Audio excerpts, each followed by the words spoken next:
Chapter 1534. The waning moon hung high in the sky. Dozens of figures appeared at the entrance of Huala Palace. They were all palace maids and eunuchs. Wu Wenyong stood in a hidden corner and observed carefully. He found that the position of these palace maids and eunuchs was a little strange, as if they were guarding something. Looking closely, in the middle of the crowd, there was a skinny young man in a bright yellow dragon robe. His face was pale, and he looked around frantically. That person is probably the emperor of Full Moon Kingdom. Du Xing looked in the direction Wu Wenyong pointed and saw the eye-catching dragon robe. He stuck out his tongue and licked his dry lips. He smiled and said, "After waiting for so long, he finally appeared. Wait a little longer. We'll sneak in." Okay. After about 2 hours, Wu Wenyong felt that it was about time. He imitated a partridge and let out a few soft screeches. Then, the sounds of partridges could be heard intermittently around Huala Palace. Wu Wenyong put away his folding fan, and Du Xing carried his twin sabers. The two of them sneaked to the entrance of Huala Palace and snapped the guard's neck when he was about to fall asleep. The two of them quietly opened the palace door. Suddenly, dozens of black figures jumped out of the darkness and flashed past. Wu Wenyong and Du Xing looked at each other, disposed of the corpse, and quietly closed the palace door. The entrance of Huala Palace fell silent again. At the city gate of Full Moon Imperial City, there were 5 men in black who looked exhausted. The 5 of them had come all the way from the Green Mountain Imperial City. Their goal was to find Wu Wenyong and Du Xing, and to tell them not to act rashly. They were to hide in the Full Moon Imperial City and wait for the young emperor's next instruction. Zhou Tong said to a man beside him, "Old Zhu, you're the best at gathering information. We'll have to rely on you for Du Xing and Du Xing's whereabouts." "No problem." Zhu Guang nodded and then disappeared into the darkness. The remaining 4 people found an inn and checked in. What they didn't expect was that Wu Wenyong and Du Xing, who they were looking for, had already sneaked into the palace and were carrying out their plan. On the border of Green Mountain Empire, a team of several thousand people had set up camp. On the camp, there was an apricot yellow flag that fluttered in the wind. The word Qing was embroidered on the flag. This group was the Qing army, and the leader was naturally the head of the Qing family, Qing Yunji. Ling Junyan was worried that Tianyuan Kingdom wouldn't last long under Full Moon Kingdom's attack, so she let Qing Yunji's men lead the Qing family first. The Full Moon Empire had already received news of the Green Mountain Empire's military movements. They were currently discussing the military situation in a large tent. Wang Jian was still sitting in the main seat, and the Lin family and his trusted generals were still sitting on his left and right. What was different from before was that the Lin family was missing Lin Sheng, who was a 3rd-level spirit monarch, while the trusted generals were missing the brave and aggressive Yu Shaoqiu. "General, what do you think of the mobilization of the Qingshan Empire?" Lin cupped his hands and asked Wang Jian. Wang Jian seemed to be absent-minded and did not answer. "What do you think, great general?" Lin Yi's voice became louder. Wang Jian finally turned his head and looked at him. He asked, "General Lin, where is the second head of the Lin family? Why isn't he here for such an important military meeting?" Lin Yi looked at Wang Jian's sharp eyes and felt a little guilty. He said, "Second uncle has his own private matters to deal with. I'm in charge of this expedition." "Private matters?" Wang Jian was expressionless. "I hope it's not a private matter." "General, what do you mean?" Lin Yi's face was pale. Wang Jian was indifferent. He slowly got up and walked to the door of the tent. He opened the curtain and was about to leave when he thought of something. He turned back and said, "All right, General Lin will be in charge of military meetings from now on. You don't have to ask me." "General Wang Jian, what do you mean? Isn't it what you want?" Wang Jian tilted his head and said, "Oh right, there's one more thing. Yi Sangao is Yi Hao. The Green Mountain Empire will definitely help you. If you don't want to return empty-handed, you should fight quickly." After that, Wang Jian left. Back in his tent, Wang Jian took out a pot of wine and 2 empty bowls. He drank alone. He looked at the empty seat opposite him with a sorrowful expression and murmured, "Yu Shaoqiu, please don't die. If you die, don't say that you're my disciple when you go to the underworld." Bang! The whole pot of wine was thrown to the ground by Wang Jian. The wine splashed everywhere. In the conference tent, he looked gloomy as he sat where Wang Jian just sat. The other generals in the tent hurriedly got up and walked to Lin Yi. They stood respectfully. There was no need to be a clear division in the tent. The generals here were either from the Lin family or had surrendered to the Lin family. In their view, Wang Jian thought he couldn't beat the Lin family, so he directly abdicated. Congratulations, General Lin. Congratulations, General Lin. Yes, General. You're now in charge of the military and political power. Who doesn't agree with you? That's right. Even Wang Jian, although he's a general, has to obediently give up his position to you. Haha. Although Lin Yi's ears were filled with flattery, his expression did not ease up. Instead, it was somewhat gloomy. A junior of the Lin family saw Lin Yi's worry and said, General Lin, are you worried about the Qingshan Empire? That's right. Lin Yi said in a deep voice, although I don't like Wang Jian, his last sentence is right. Yi Hao is Yi Hao, and Yi Hao is the emperor's son-in-law of the Qingshan Empire. If we attack the Tianyuan Empire now, the Qingshan Empire won't just sit by and watch. The military deployment of the Qingshan Empire is the best proof. No way. The person was puzzled. With our relationship with the Qingshan Empire, even if the Qingshan Empire comes to help, they won't go all out. No. Lin Yi shook his head and said, the Qingshan Empire is no longer the Qingshan Empire of the past. Now that they have a new master, we have to be careful. Then what do you mean, General Lin? Lin Yi stood up and slammed his hands on the table. He said in a deep voice, pass down my order. Gather the entire army tomorrow morning. Our target is the new Tianyuan city. Don't delay any longer. Launch the final attack and wipe them out. Yes, sir. Everyone received the military order and retreated. Lin Yi stroked his big belly and sat on his seat. He snorted coldly. So what if the Qingshan Empire goes all out? 10,000 of us against 1,000 of you. I'm afraid you won't even last 2 hours. Ha. In the Tianyuan Empire, beside an unknown stream, a young man in black slowly opened his red eyes. Chapter 1535. The middle-aged man named Wang Jian, who was sitting on the main seat, looked at the furious Yu Shaoqiu and said lightly, remove him from the military post, lock him up in the military tent, and don't let him out without my order. Yes. Immediately, 2 soldiers rushed out from the left and right and escorted Yu Shaoqiu out slowly. Before Yu Shaoqiu left, he cursed, Wang Jian, are you crazy? You are the commander-in-chief of the 3 armies.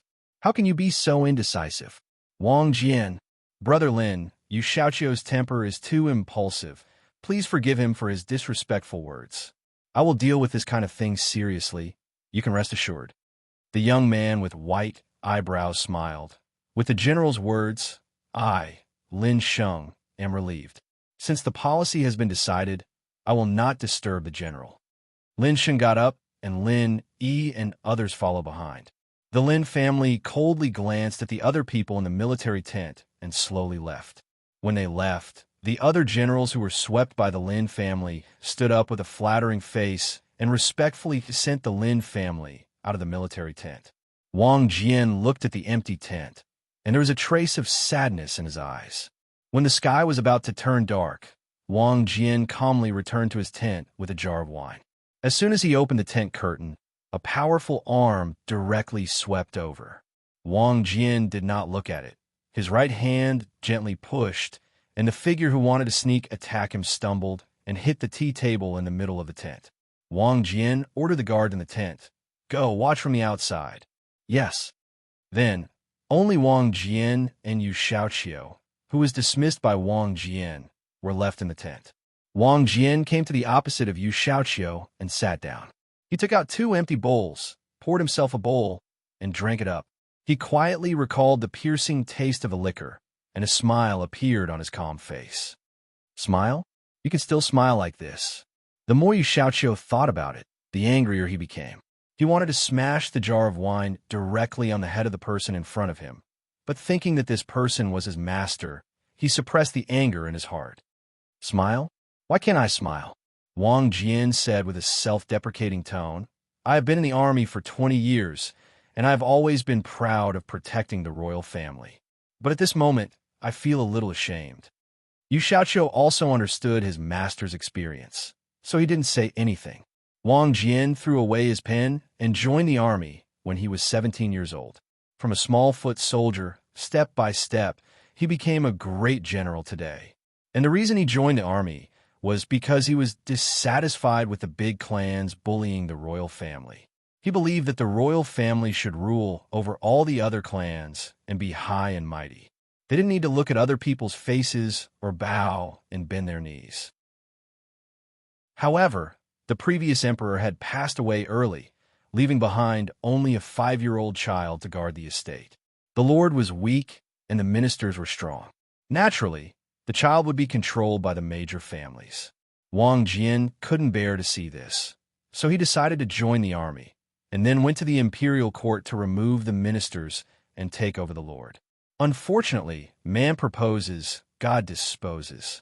The little emperor, who had grown up under the control of the major families, was now 25 years old, but his heart was still as timid as a child. He had never grown up, and the days where the various clans fought each other had gradually become the Lin clan's sole power. It wouldn't be long before the national surname would become Lin. Wang Jian only felt that his more than 20 years of hard work had gone down the drain, so at the moment he was somewhat self-deprecating. This Lin clan is really getting more and more presumptuous. They obviously don't understand military affairs, but they insist on giving orders. Master, can you bear it? Yu Xiaoqiu picked up the wine jar and directly drank a big mouthful. I can't bear it, but so what? His Majesty told me before leaving that I will make the decision for small things, and Lin Sheng will make the decision for big things. Isn't it obvious that the Lin clan will control the situation? In that case, why do we need to go to war with them? His Majesty is really too old, but he still doesn't know anything. Pa! Wang Jian slapped Yu Xiaoqiu's face heavily. His eyes were wide open and his fists were clenched. Yu Xiaoqiu was not afraid. He growled, Master, that is a hopeless case. You have already wasted 20 years on him. Don't tell me you want to waste the rest of your life. With your ability, with your strength, it will be better to go to any empire than to be bullied here. Yu Xiaoqiu, shut up. Wang Jian, I want you to recognize the reality so that you can make early plans. You unfilial disciple. After saying that, the two of them swung their arms and started fighting in the tent. This fight was different from other fights. It was a physical fight without using spiritual power. Clang, clang. The sound of things shattering could be heard in the tent. At the same time, in Yuelin Imperial City, in an inconspicuous inn, a middle-aged man in black with 2 long swords found a corner and sat down. He carefully tasted the food and wine on the table. Not long after, a young man in blue with a folding fan in his hand walked in. He looked around, then sat down beside the man in black. How is it? The man in black threw 2 peanuts into his mouth and asked. The young man took a sip of wine and took a deep breath. Then he said, I have the location of the palace and the map of the terrain. When the time comes, we will sneak into the palace and force the Yuelin Empire to submit. We will definitely be able to force the Yuelin Empire to retreat. How do we force the Yuelin Emperor to submit? Not to mention that he has so many guards.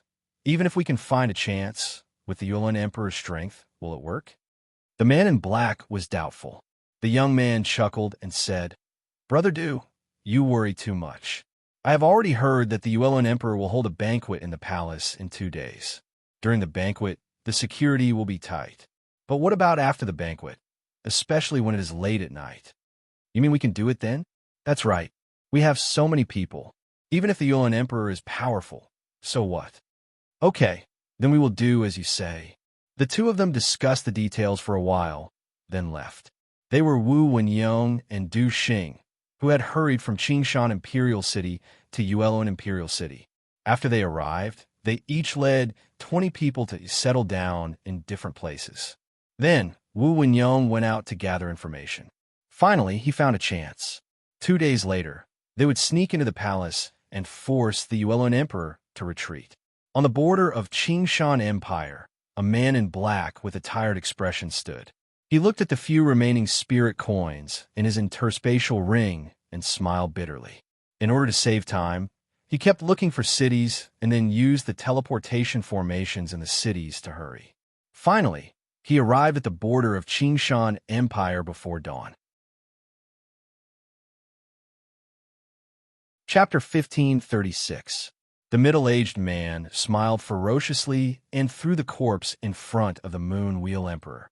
He looked at Wu Wenyong and the other person lying on the ground and said, "Your Majesty, did you hire these assassins to put on a show for me? They're too weak." Wu Wenyong and the other person were even more confused. They were going to attack the Moon Wheel Emperor. They didn't expect such an old monster to be lying on his bed. Moreover, the Moon Wheel Emperor seemed to be very afraid of him. The two of them couldn't understand. The Moon Wheel Emperor looked at the palace maid who was no longer breathing. His hands and feet were cold. He trembled as he crawled to the middle-aged man. He explained, "Prime Minister, you've misunderstood. I don't know these people. They have nothing to do with me. Prime Minister, please understand." "Oh, really?" The middle-aged man grabbed the Moon Wheel Emperor's hair and looked at him with a smile. The Moon Wheel Emperor looked as if he had seen a demon. He nodded frantically. "Cough, cough." Wu Wenyong coughed lightly and asked in confusion, "Who exactly are you? Why is your spiritual qi so strange?" "Ha ha." The middle-aged man looked at Wu Wenyong as if he was an idiot. He laughed and said, "Your Majesty, this person still doesn't know who I am. Why don't you tell him?" Okay, no problem." The Moon Wheel Emperor's lips trembled. He gathered his courage and said, "This is the Prime Minister of the Moon Wheel Empire, the head of the Moon Wheel Lin family. He is my Prime Minister, Lin Feng." The two of them understood immediately. They regretted it a little. Slap! Lin Feng slapped the Moon Wheel Emperor's face and said angrily, "You're just a kid. How dare you call me by my name?"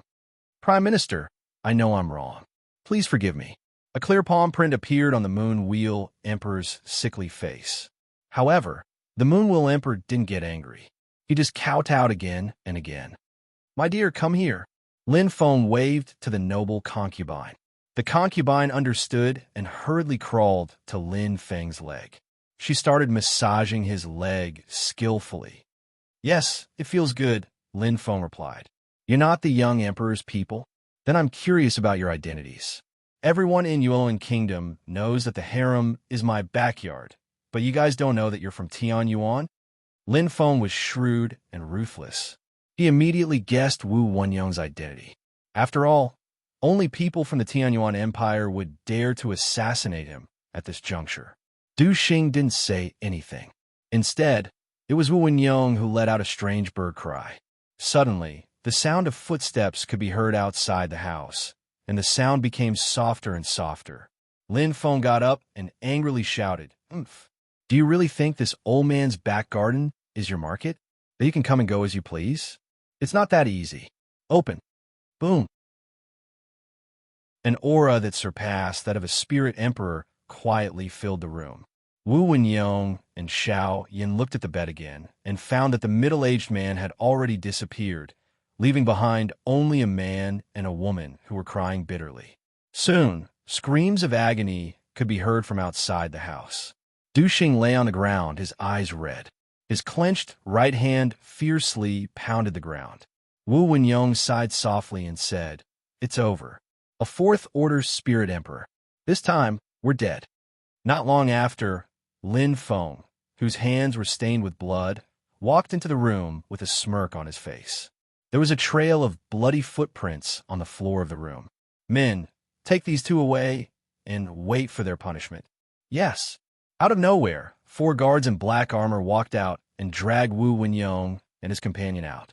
When Wu Wenyong and Li Qiye were dragged away, the room was filled with miserable screams, sobs, and unbridled laughter. The next day, early in the morning, the Full Moon Empire's army gathered together and formed 4 square formations. At the front of the 4 square formations, there was a huge platform. A pot-bellied man rode a fiery red horse and stood on the platform. The man held a horsewhip in his hand and pointed to the sky. "All troops, according to the military order. March in order and march to Tianyuan New City. Yes, kill, kill, kill. Under Lin Yi's lead, 10,000 soldiers of the Full Moon Empire charged toward Tianyuan New City. On the other side, on a mountain 5 miles away from Tianyuan New City, Hu Sanyang and the others held an emergency military meeting. In the big tent, there was a heavy atmosphere.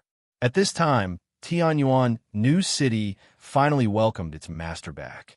On the city wall, Ying was patrolling as usual. Suddenly, 2 men appeared in front of him. One of them was dressed in black, and the other was thin and weak. Ying looked at the man in black with tears in his eyes. He choked and said, "Your Majesty, you're finally back." Yi Hao supported Ying, who was about to kneel, and smiled. "Yes, I'm back. Tianyuan won't die." "Yes." Ying nodded heavily with tears in his eyes. "All right, why don't I see Sanyang and the others?" Thus, Ying told Yi Hao everything that happened during this period of time. Yi Hao frowned. He took out a space ring and handed it to Ying. "There are many 4th grade pills in here. Distribute them as soon as possible so that everyone can improve their combat strength. We'll go to the front line now." "Yes."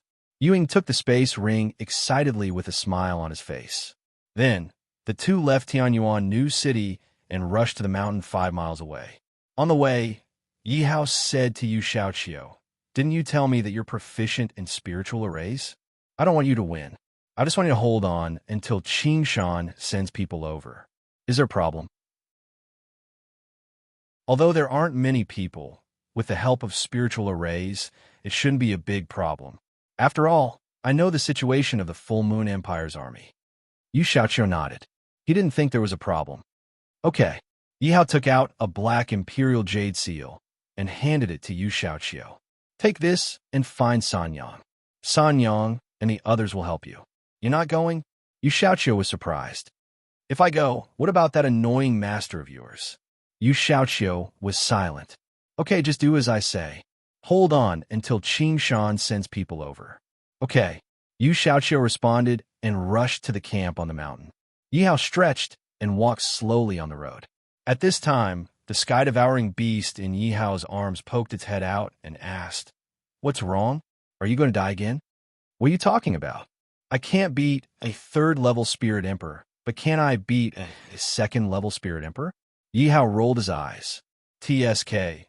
The sky-devouring beast stuck out its tongue and asked, "When are you going to lend me that skill for reference? Look at your greedy face." "Here." Yi Hao moved his mind, and 4 pieces of silver-white paper appeared in the air. The sky-devouring beast let out a strange cry and disappeared with the 4 pieces of silver-white paper in its arms. Yi Hao smiled and shook his head. "Even if I give it to you, you might not be able to understand it." Then he slowly released his aura. At the end of the Full Moon Empire's army, there was an old horse that was struggling to follow the army. Chapter 1537. Beside the old horse, there was a middle-aged man with a short sword at his waist and a jug of wine in his hand. The man looked at his beloved horse and murmured, "You're old, and I'm old too. I can't do it anymore. In the past, other than me, you had someone else to accompany you. Now, I'm the only one with you. Forget it. Let's not talk about this sad thing. Come, let's drink." As he spoke, the middle-aged man picked up the jug of wine in his hand. The old horse struggled to open its mouth. The man slowly tilted the jug in his hand and poured a large mouthful of wine before stopping. After drinking the wine, the old horse shivered and felt much better. At this moment, the middle-aged man's eyes suddenly opened. He looked at the aura at the front of the group and seemed to feel something. He put away the jug of wine and stroked the horse's mane. He whispered, "Old friend, I'm afraid you'll have to walk the last part of your life by yourself." The old horse whined sadly. The middle-aged man's lips curled into a smile. In the end, he ruthlessly slapped the horse's butt. The old horse cried out in pain and ran out, but in the opposite direction of the group. The man took out the jug of wine and drank the last mouthful. He roared and turned into a stream of light, rushing into the distance. At the front of the procession, the fiery red horse under Lin Yi was startled. Lin Yi almost fell off the horse's back. The person beside him pointed at the stream of light and said, "General, isn't that the great general? Where is he going?" He was silent, but his eyes were fixed on the direction Wang Jian had gone. "Forget it. Let's not care about him. Let's speed up and reach Tianyuan New City as soon as possible." Yes, in a tent 5 miles away from Tianyuan New City. In the end, it was San Yang who broke the silence in the tent. "The latest news is that the Yueluan Empire's army has set out. They're less than 15 miles away from us. What's the plan?" Everyone remained silent. Zhou Dong frowned and said, "San Yang, the enemy's strength is 10 times that of ours. This battle is not going to be easy." "That's right, and they have a spirit monarch expert with them. The quality of their spirit emperor practitioners is also higher than ours. No matter how you look at it, this is a losing battle." "No." Yi stood up, walked to the sand table, and said in a low voice, "This isn't necessarily a war that we will lose. We can wait patiently for them to exhaust themselves, arrange the spirit array, and use the geographical advantage to deal with them." "That's right." Hu Sanyang also came to the sand table and said, "As far as I know, the Qing Mountain Empire has already sent the Qing clan as the vanguard. They have already entered the Heaven Origin region." "Really?" the Thousand Pill ancestor said excitedly. "If that's the case, then this war will be fought." "Of course it's true. Why would I lie to you?" Sanyang glared back. Huyanjua was confused and asked, "But only the young emperor knows how to set up a spiritual array.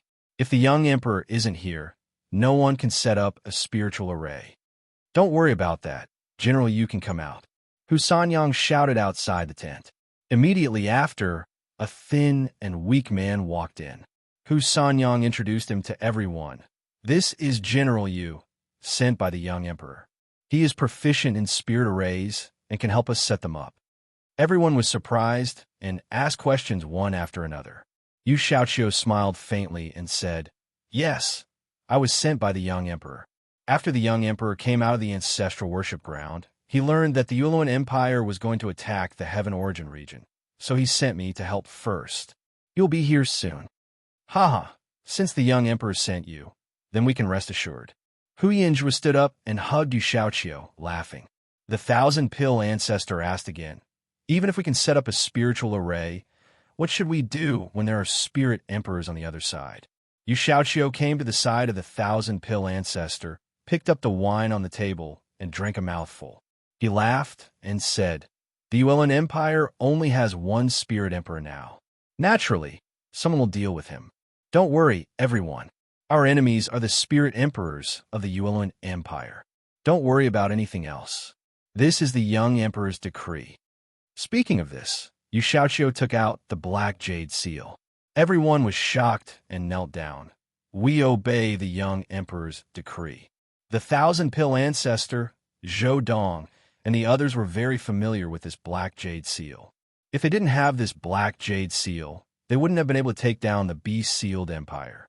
Now that they saw this jade seal in Yu Xiaoqiu's hand, everyone's doubts about Yu Xiaoqiu were dispelled. Therefore, the entire camp began to move under Yu Xiaoqiu's signal. Everything was in order. When it was close to noon, the Yueluan Empire's army of 10,000 people finally arrived at the foot of the mountain 5 miles away from Tianyuan New City. He rode his horse and stood at the forefront of the army. He looked at the upper camp, which was less than 1 mile away from the mountain, and sneered, "Hey, it's only 13 camps and 1,000 cultivators. How can they compete with us? The Yueluan Empire is mighty. The Lin family is mighty." The voices of 10,000 people resounded through the sky, and the smile on Lin Yi's face became more and more brilliant. In a desert less than 10 miles away, a young man dressed in black looked at the little dog that was scratching its ears and cheeks not far away and laughed. The little dog looked at the 4 heavenly books, and its heart was in a daze. "How can there be words that I don't understand? How can this be? Have I lived for hundreds of years in vain? What words are these? Why haven't I seen them before?" Then, the sky-devouring beast looked at Yi Hao, who was laughing so hard that he was holding his stomach. The sky-devouring beast was furious and said angrily, I was wondering why he was so generous to show me the cultivation technique. It turns out that he's bullying me because I can't understand the words on it. The sky-devouring beast held the 4 pieces of paper in its mouth and walked over aggressively. It placed the papers on the ground and said angrily, "This is a remnant of the scroll. There's only the first half and not the second half. You're cheating. Where's the second half?" Yihao shrugged and kept the 4 pieces of paper. The sky-devouring beast hurriedly tried to grab them, but it missed and ate a mouthful of sand. "Who told you that I have the complete version of the stellar moon transformation?" The sky-devouring beast was confused and asked, "You really only have the first half?" "Nonsense. Why wouldn't I give you the complete version?" Yihao rolled his eyes and said indifferently, "You can't understand it anyway. The sky-devouring beast was speechless for a moment. It then looked into the distance and saw a stream of light approaching slowly. It said temptingly, "How about this? You translate the contents of the paper to me, and I'll help you deal with that old man." "No need. That's a second-order spirit monarch. You really—" Ouch! The sky-devouring beast was kicked away by Yihao and fell into the sand pit. Then, Yihao patted the dust off his body and looked at the middle-aged man with a short sword at his waist with a smile on his face. The middle-aged man stopped and asked, "The champion of the Heavenly Street Convention, Yi Sangao?" "Yes." "The emperor of the Tianyuan Empire, Yihao?" "Yes, that's right." The middle-aged man smiled and took the short sword.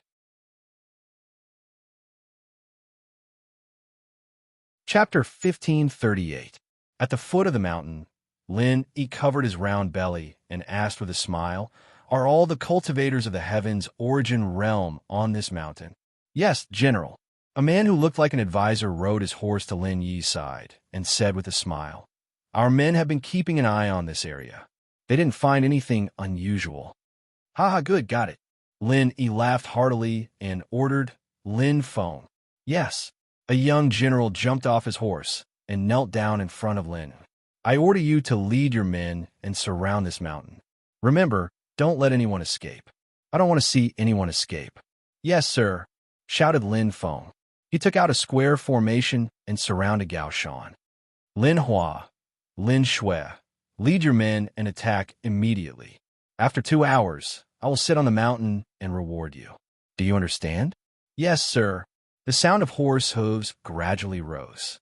In the chaos, there was order. 2 square formations with a total of 5,000 cultivators of the Spirit Emperor realm, led by the 2 juniors of the Lin family of Yueluan Kingdom, to charge at the mountain. "Hee, father, what about me?" Behind Lin Yi, there was a young general with a strong body and a small belly. He looked at Lin Yi with a smile. "Go." Lin Yi waved his hand impatiently and said, "Why are you joining in the fun? War is so dangerous. You can just stay by my side." "What about military merits?" Yours, it's all yours." "Thank you, father." The young general bowed and thanked him. "Lin Yu, what did you just call me?" Lin Yi stared at Lin Yu. Lin Yu panicked and quickly changed her words. "No, thank you, General Lin. That's more like it." Lin Yi nodded with satisfaction and let Lin Yu leave. The people around were used to this scene. Although Lin Yu didn't have much ability, she was born into a good family and was the eldest son of Lin Yi. Therefore, no matter how outstanding the other children were, no matter how successful they were just paving the way for Lin Yu. Lin Hua and Lin Shui received the order and led the troops to stop at the foot of the mountain. Lin Hua looked back and said with some dissatisfaction, "Father is still so biased. No matter how outstanding we are, we can't compare to Lin Yu." "That's enough." Lin Shui rolled her eyes at him and said, "Don't say any more. Let's take down this mountain first. Otherwise, you'll have to wait for father's whip." Lin Hua looked at the 13 empty military tents on the mountain and said in disdain, "You don't have to go. Just wait for me here. It's just 1,000 cultivators. It's a piece of cake. Everyone dismount." Before Lin Shui could say anything, Lin Hua had already led the Spirit Emperor cultivators wearing the waning moon armor to the mountain. "General, what should we do?" A guard beside Shui Lin asked. "Just wait." Shui Lin gripped her whip tightly. She did not care about the 13 tents on the mountain. After all, they were a 5th-rank empire, and they naturally felt superior to empires that were one rank lower than them. The mountain was not high. Lin Hua and the others soon arrived at the entrance of the camp. They slammed the door open and rushed in. They pulled out their swords and sabers, ready to fight. Lin Hua stood in the center and shouted, "Kill them all! Don't leave a single one alive!"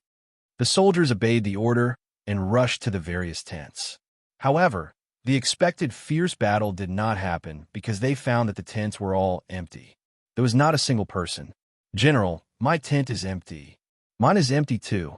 "There's not a single person on our side either." More and more reports came from all directions.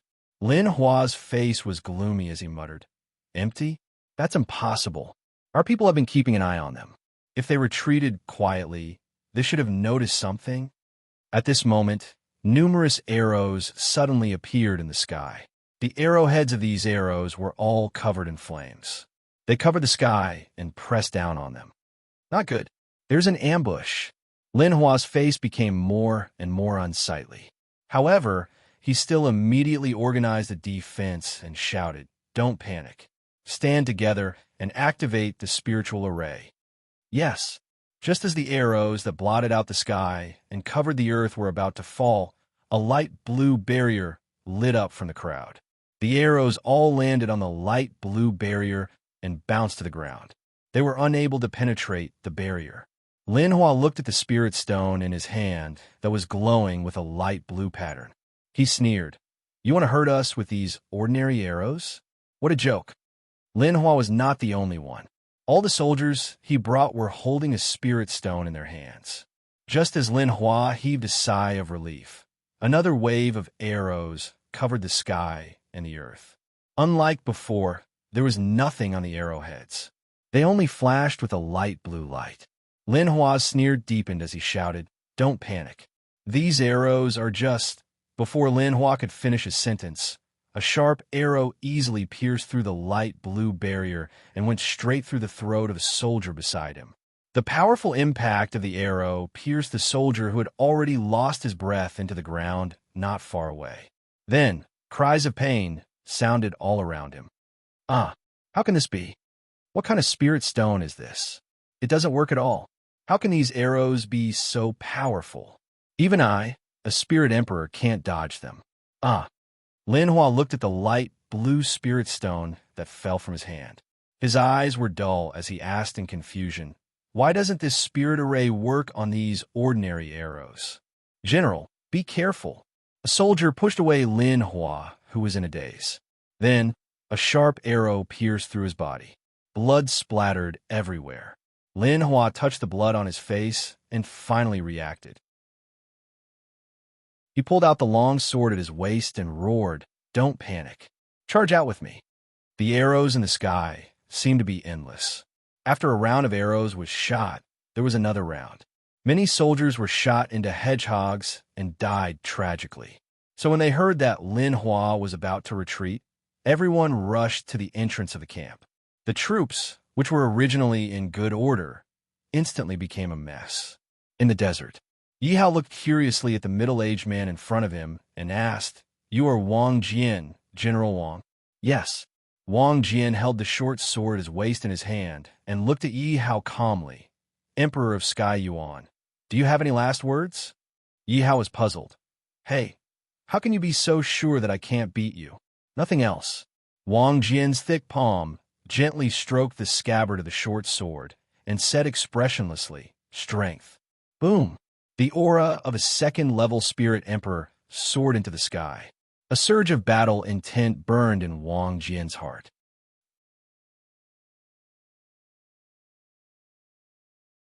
Chapter 1539. Yi Hao shrugged his shoulders, revealing his cultivation as a level 9 spiritual emperor. "General Wang, how do you know that you can defeat me with your strength?" "No other reason. I just know." Wang Jian's body moved violently, and a short sword came directly at him. Yi Hao shouted, "Star and moon transformation, body forging." Instantly, Yi Hao's skin turned silver white, and at the same time, a fiery red long sword appeared in his hand. Shifting stars. A shadow was left on the spot. Wang Jian stopped, and looked around vigilantly. A fiery red long sword appeared behind him. He turned around and blocked with the short sword in front of his chest. The two swords clashed, and sparks danced in the air. Yi Hao withdrew his long sword and changed from stabbing to slashing. Wang Jian bent his legs slightly, and a short sword gently knocked away the Wu Dao sword.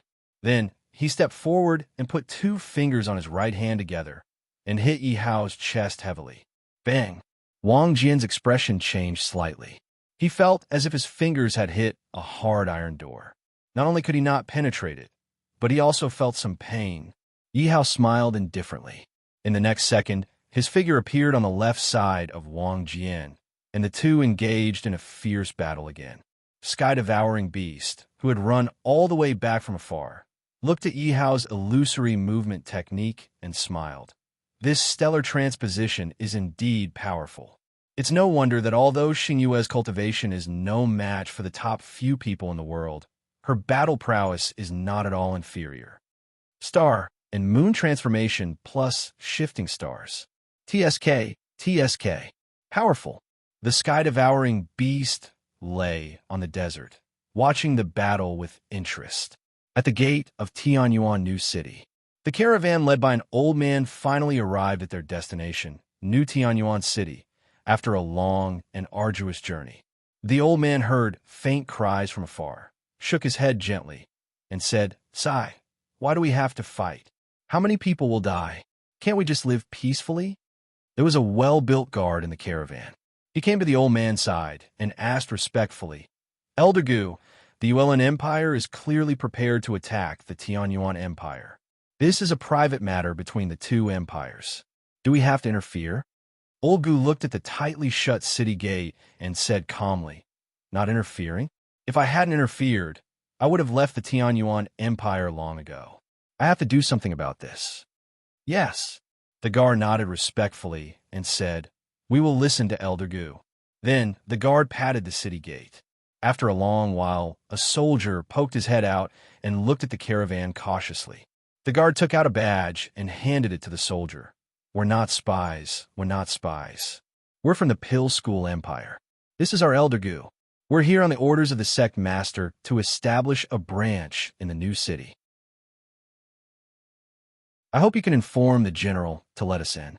The soldier suspiciously took the token with the words Pill Sect engraved on it. He quickly pulled his head back and slammed the city gate shut.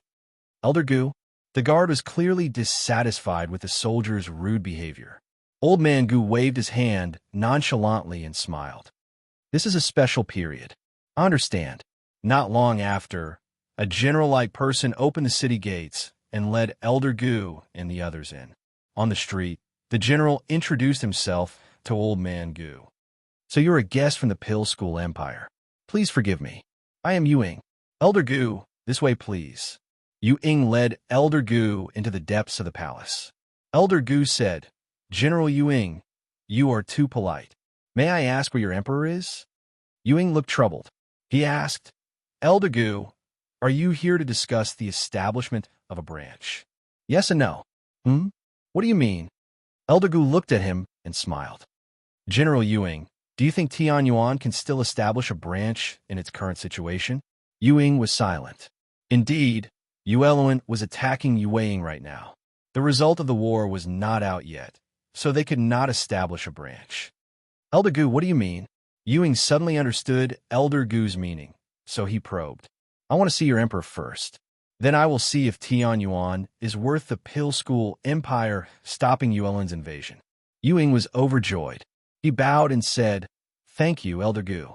If the Pill School Empire is willing to step in, Tianyuan will definitely be safe.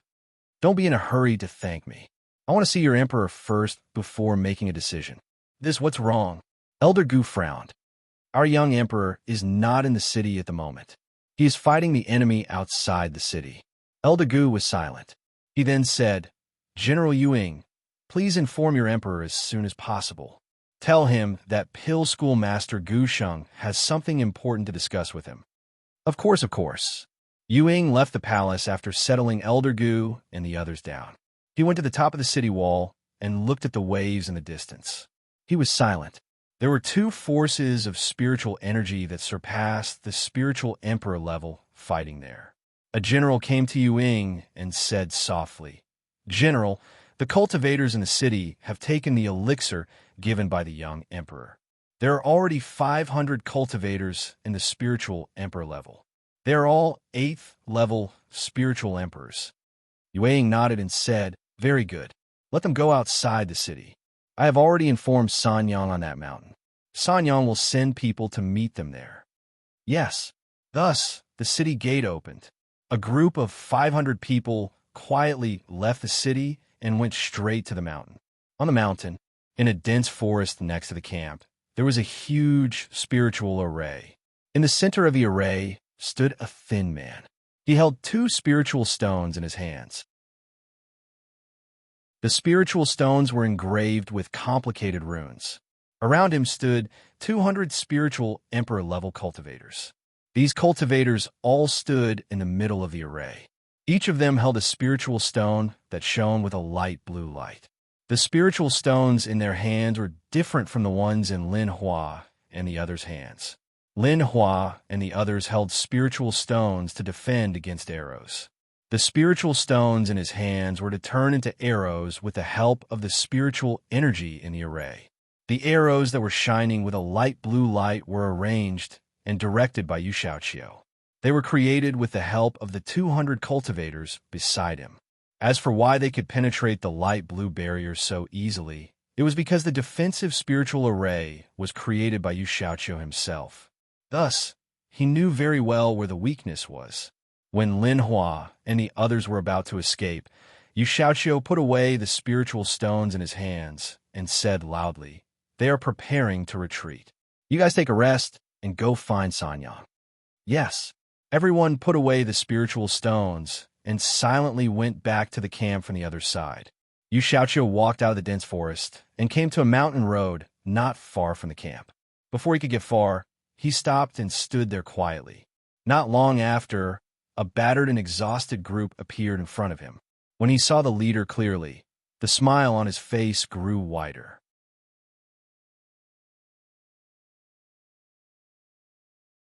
Chapter 1540.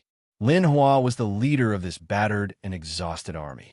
Originally, his army of 2,500 people was going to annihilate the army of 1,000 people. But who knew that there was not a single person in the tent?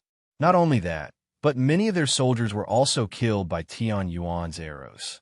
Out of 2,500 people, only 1,500 people were left, and 500 of them were injured. Lin Hua looked at the figure that appeared in the middle of the road. His pupils constricted, and he angrily said, "It's you? Are you committing treason?"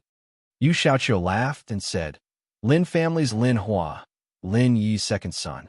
Good, I will take your life today." Shameless boasting. Lin Hua sneered and mocked. "You want to take my life by yourself? You really overestimate yourself. I was wondering why the defensive formation was useless, so it was all because of you." "Umph," Yu Xiaoqiu snorted. "Then come and try." Lin Hua waved his arm and shouted, "Go, take down this traitor. Kill." Many cultivators swept away their previous melancholy and rushed forward. Yu Xiaoqiu stood in place and slowly squatted down. Looking at the approaching soldiers, he formed a hand seal and touched the ground. Lin Hua looked at Yu Xiaoqiu's solemn appearance and had a bad premonition. Only when he felt waves of spiritual energy under his feet did he shout, "Not good. Quickly disperse. There's a formation." "Ah, you want to leave now?" "Too late. Candle demon formation. Rise." With Yu Xiaoqiu as the center, a huge disc with a diameter of a few hundred meters suddenly appeared under everyone's feet. Then, a lot of black fog came out of the disc. The fog gradually took shape in the air and turned into soldiers one after another. The soldiers formed from the black mist roared and charged towards the terrified spirit emperors with bared fangs and brandished claws. One of the cultivators bravely rushed towards the soldier, and the two of them tangled together. The spirit emperor cultivator slashed the soldier's chest, and the soldier formed by the black fog dissipated. Just as the cultivator was feeling proud, a ball of black fog quietly formed behind him. Then, a black sword pierced through the cultivator's heart. The cultivator died with his eyes wide open. Everyone was a little frightened, and they all avoided the soldiers formed by the black fog. That was because those soldiers could not be killed at all. Even if they were killed, another black fog would immediately form, making it impossible to guard against. Lin Hua's face was filled with rage as he picked up his sword and charged towards Yu Shaoqiu, who was kneeling on the ground and controlling the array. In his opinion, all of this was Yu Shaoqiu's doing. As long as he killed him, all of this would naturally be resolved. However, how could Yu Shaoqiu let him have his way? Lin Hua's long sword was not even close to Yu Shaoqiu when a golden long spear directly attacked and knocked the long sword out of Lin Hua's hand. And then two whips that were shining with a pale yellow light heavily hit Lin Hua's back. Pooh! He spat out a mouthful of blood. Yu Shaoqiu clenched his hands, and a black mist appeared in front of Lin Hua. Then, the black soldier stretched out his hands and stroked Lin Hua's face. Yu Shaoqiu twisted his hands and took off Lin Hua's head. After Zhou Dong and Hu Yinzhua arrived with 500 people, the battle ended even faster. 2,500 people were completely wiped out, and General Lin Hua died in battle. When Yu Shaoqiu and the others returned to the camp, they directly hung Lin Hua's head on top of the wall as a demonstration and to boost the morale. At this time, Lin Shui finally noticed that something was wrong and quickly led her troops up the mountain. In the desert filled with yellow sand, after the two figures intersected, they quickly separated. Wang Jian, who was holding a short sword, stood in the same place and breathed heavily, while Yi Hao, who was holding my sword, sat on the ground and panted heavily without caring about his image. How is it, General Wang? Do you still think you can easily defeat me? Wang Jian looked at his trembling arm and remained silent. At this time, Yi Hao's silver-white skin dissipated. He stood up and looked at Wang Jian. Actually, I have seen your disciple. Wang Jian was startled and asked, "He still want to find you?" "Yes." Wang Jian smiled bitterly and said, "When he left, was it painful?" "He didn't leave." Yi Hao wiped the sweat on his forehead and said, "He pledged allegiance to me." "What?" Wang Jian was furious. He moved his sword forward and stabbed at Yi Hao. Yi Hao smiled indifferently. 8 fire phoenixes intertwined to block Wang Jian's attack. That day, Lin Sheng was also there. "We almost died."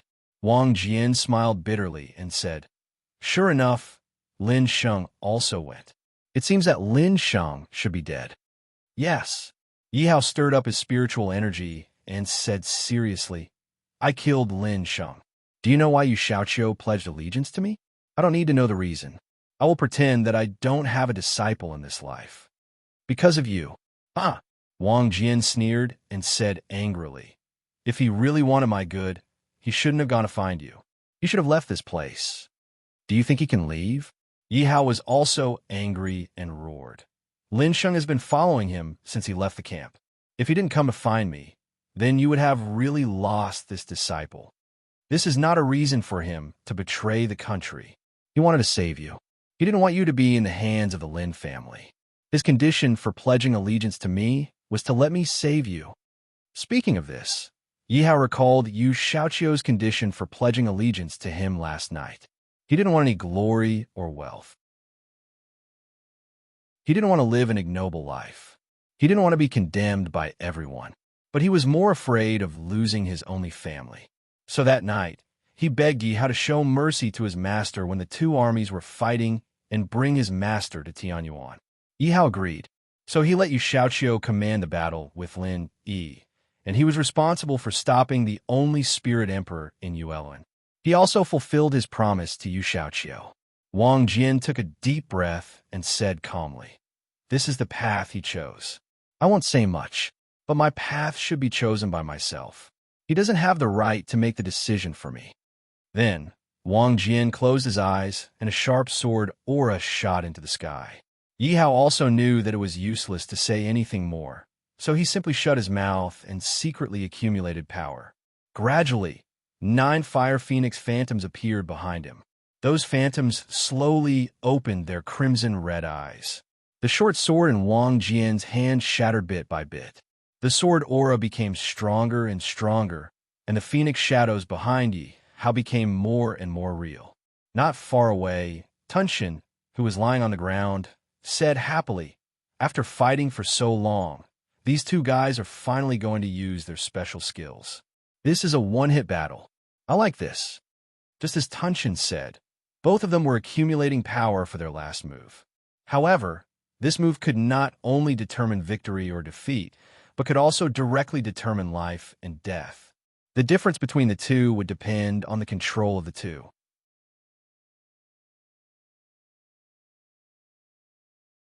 Chapter 1541. Rumble. After Wang Jian's body was broken, it seemed that his whole body had turned into a sword. Not only that, but with him as the center, a tornado slowly formed. Yi Hao held the sword with both hands, and 9 phoenixes with fiery red wings were constantly circling behind him, as if they wanted to flap their wings and cry out. Wang Jian, one move to decide the winner. Wang Jian's face was calm as he said, "Who said I want to decide the winner with one move? I want to decide life and death with one sword. I chose the road myself. Even if I have to kneel, I will walk it. Sword come, collapse, break." When the last word was spat out, the giant tornado was suddenly lifted by Wang Jian with one hand, like a sharp sword. The tip of the sword pointed straight at Yi Hao. Yi Hao's wrist was simplified. The tip of the sword pointed at Wang Jian, and then the 9 phoenixes whistled out. 9th sword, Phoenix dance, 9th heaven. Ding dong. Congratulations to the host for using the 9th sword technique of Phoenix dance of the 9th heaven. The reward is a set of Sword Immortal Advent Sword Manual. Boom! The 9 phoenixes collided with the huge tornado, and the wind and fire intersected, and a brilliant lotus flower formed by spiritual power bloomed in the air. After 3 breaths, the spiritual power of the 9 phoenixes had covered the tornado, and they rushed straight to Wang Jian. Yi Hao frowned slightly, and the arm holding the sword wanted to pull back, but suddenly a figure rushed over, and then the sword penetrated the man's chest. Yi Hao looked at the familiar figure in front of him and sighed. "Hey, why do you have to do this? My skill is not as good as others, and I don't regret death." Cough, cough. Wang Jian coughed twice and was a little weak. "Do you have any words for me to tell him? Just say that I don't blame him. The road he took is a sunny road. Go well and don't look back." "Okay." Yi Hao let go of the sword and hugged Wang Jian silently. Wang Jian raised his arm with some difficulty. He wanted to grab the jug, but he caught nothing. He smiled bitterly. Hee, in this life it's good to be alive." Yi Hao stretched out his right hand and gently brushed it across Yi Hao's face. Then he took back his sword of my path and carried it on his back. He walked towards the mountain in the distance. Tunshin, who was inexplicably sad, silently followed beside Yi Hao's feet. High mountain, inside the camp. Yu Xiaoqiu seemed to have sensed something. Looking at the barren desert not far away, there was no more movement. His face was a little sad. Hu Sanyang saw this and asked, "General Yu, what's wrong? Why are you sad?" "Nothing." Yu Xiaoqiu collected his thoughts and focused on the battle. "We've already withstood 2 waves of attacks. The next one should be the final attack. I heard that Qing Yunlan's troops are less than 10 li away from here. As long as we can withstand the final wave of attacks, victory will definitely belong to us," he said excitedly. "But where do we have the manpower to defend this counterattack?" Hu Yinj was said uneasily. "We have 1,000 people. More than 600 have died, and more than 100 have been injured. There are only 200 people left who can still fight. How can we defend?" "Huh? Who said we don't have people? We have people." A burst of hearty laughter was heard. Zhou Dong walked in with a smile on his face. "Zhou Dong, what did you just say?" Feng Shui asked, puzzled. "Tianyuan New City has sent another 500 people to us. They are all 8th level spirit emperors. This time, we can definitely defend. Where did so many people come from?" Hu Sanyang did not understand. Yu Xiaoqiu knew and explained. "It seems that Xiao Di gave them the elixirs." "Then how did you bring them up? Wasn't this place blocked by Yueluan's people?" Thousand Pill Ancestor did not understand. "As General Yu said, the enemy is preparing for the final attack. They gathered everyone in one place, so I secretly brought them up the mountain. Zhou Dong explained to everyone. Very good. Now we have 700 people who can fight. Then, let's start the deployment. We must withstand the final attack. Yu Xiaoqiu gave the order, and everyone started to get busy again. At the foot of the mountain, Lin Yi's whip landed on Xue Lin's fair face. The burning pain spread all over her body, but Lin Xue did not dare to move or raise her head. She silently knelt on the ground. Lin Feng looked at Lin Xue, who was being whipped, with sadness on his face. He wanted to persuade her, but did not dare. Lin Yu, on the other hand, looked gloating. Look at you. 5,000 people can't even take down 1,000 people. What are you doing? Crack. Lin Yi, who was condescending, whipped Lin Xue's weak body, who had taken off her battle robe. A bloodstain appeared on her white coat. Lin Xue whispered, "It's my fault. Please punish me, General." Crack. Another whip. It's fine if you can't beat them, but you let Lin Hua's head hang above the camp. You trash. Crack, crack, crack. Lin Yi whipped Lin Xue a few more times. Lin Xue's white coat was full of red bloodstains, and her forehead was covered with cold sweat. Even so, Lin Yi was still angry. General, you can't blame us. Yu Xiaoqiu betrayed the country. He is proficient in spiritual arrays, so he suffered heavy losses. What did you say? Lin Yi was furious. He directly strangled Lin Xue's white neck and asked, "You saw Yu Xiaoqiu? Is this true?" "I don't dare to lie." Lin Yi took back the whip and pondered. Lin Xue held her neck that was already bleeding. She didn't even dare to breathe. Lin Yi thought in his heart, "It's impossible. Second uncle went to kill Yu Xiaoqiu. How could Yu Xiaoqiu come back? Could it be that second uncle failed? It doesn't make sense." Second uncle is a third-order spirit monarch. At this time, a general came to Lin Yi's side and whispered, "General Lin, now that things have come to this, please take action." Lin Yi coughed and said, "My second uncle is busy with his own matters and is not here." "What about Wang Jian? Did he go out and come back?" "No." "Bah, so unreliable. He's the same as his disciple." Lin Yi looked at the mountain and said in a low voice, "It's okay. We can win even without a spirit monarch. Pass down my order. After an hour of rest, we will attack together." "Yes." "General Lin, what about Lin Xue?" Lin Feng mustered up his courage and asked. Lin, he waved his hand impatiently. Get out, get out. I feel annoyed just looking at her." Lin Feng hurried forward and helped Lin Xue down. On the high mountain camp, a figure suddenly appeared. Yu Xiaoqiu, Hu Sanyang, and the others who got the news hurried over. They looked carefully. Some were sad, and some were happy. Hu Sanyang and the others came out of the camp and took the figure in. Everyone had a smile on their faces. Only Yu Xiaoqiu looked sad, because he saw a corpse. It was his master's corpse. Yi Hao patted Yu Xiaoqiu's shoulder and said softly, "I try my best." Yu Xiaoqiu sat on the ground in a daze, holding the corpse in his arms. Tears welled up in his eyes, but could not flow out. Yi Hao stood in the middle of the crowd and said softly, "I'm back. Tian Yuan, it's time to counterattack." "Yes."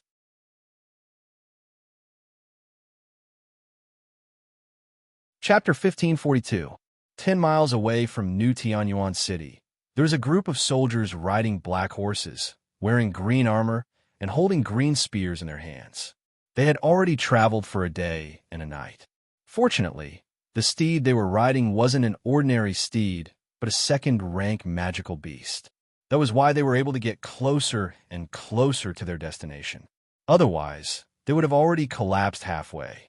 At the front of the army, there was a young man in brocade clothes. As he hurried, he asked the people around him, "How far is it from here to New Tianyuan City?" "Master, it's still 10 miles away." "What about the place where the two armies are fighting?"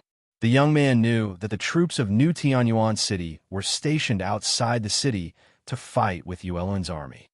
5 more miles. Very good. The young master gave a low shout, and a bodyguard at the side handed over a long stick. The long stick was tied with a rope. The young master took the long stick and untied the rope.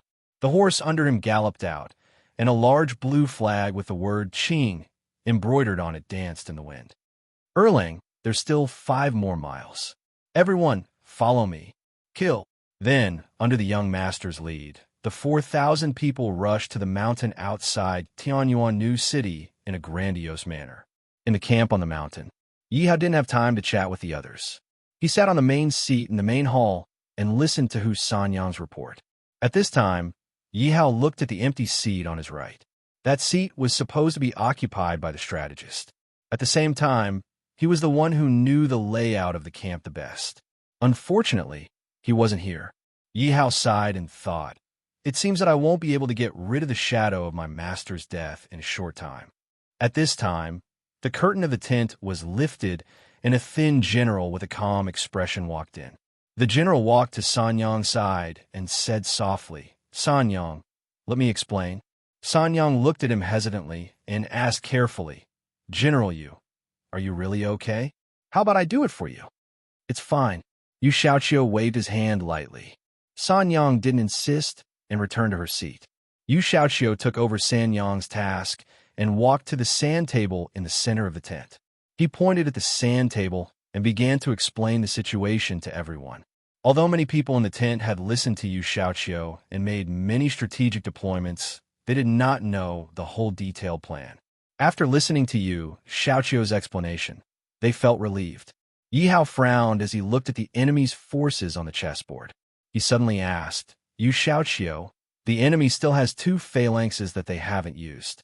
Those are all fresh troops. Can our 700 men hold them off?" Yu Xiaoqiu placed his hands on the sand table and murmured, "In theory, it's impossible. But with Xiao Di here, things are different." "What do you mean?" "Among the 4 formations of the Full Moon Kingdom, the most elite formation is the one under Wang Jian's command. The reason why it is said to be the most elite is because there are 109th level spirit emperors in that formation. If Lin Yi chooses to use these 109th level spirit emperors as a sharp knife, it will be easy to tear apart our defense line." The atmosphere in the tent was a bit gloomy. They had never heard Yu Xiaoqiu mention these 100 spirit emperors before. Now that they heard it, they all felt gloomy. That was 109th level spirit emperors. There were less than 10 9th level spirit emperors in the tent. How could they make up for such a huge gap?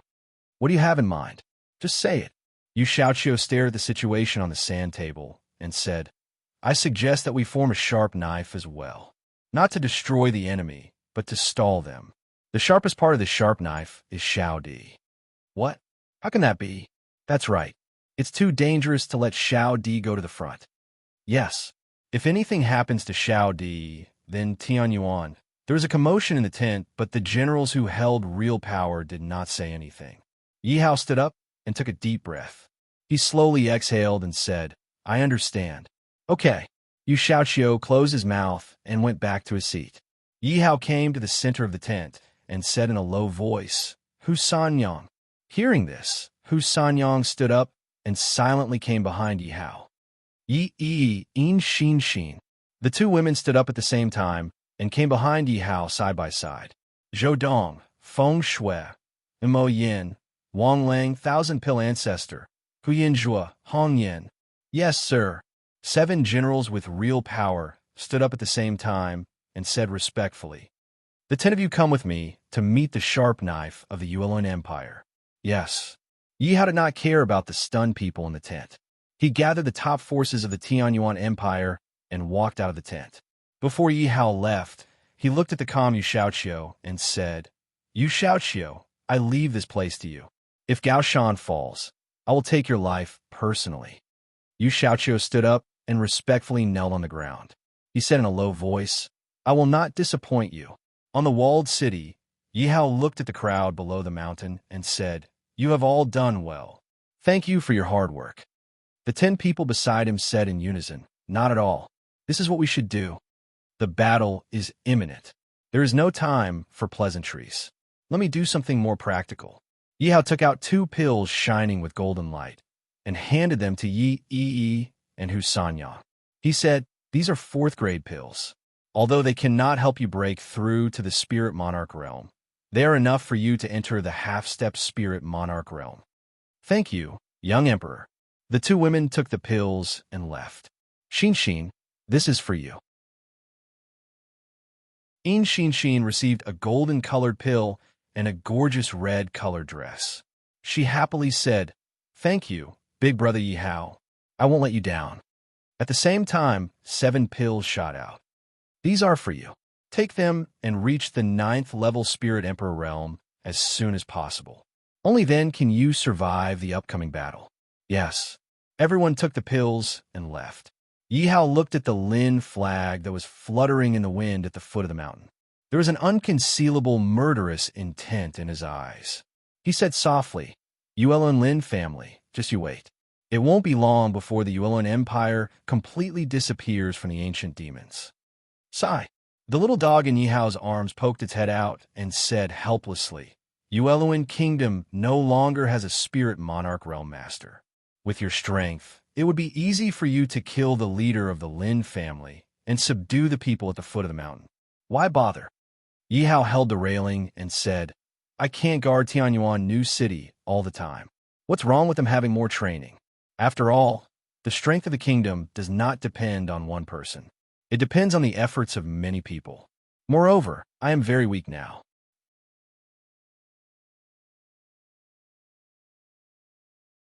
Chapter 1543.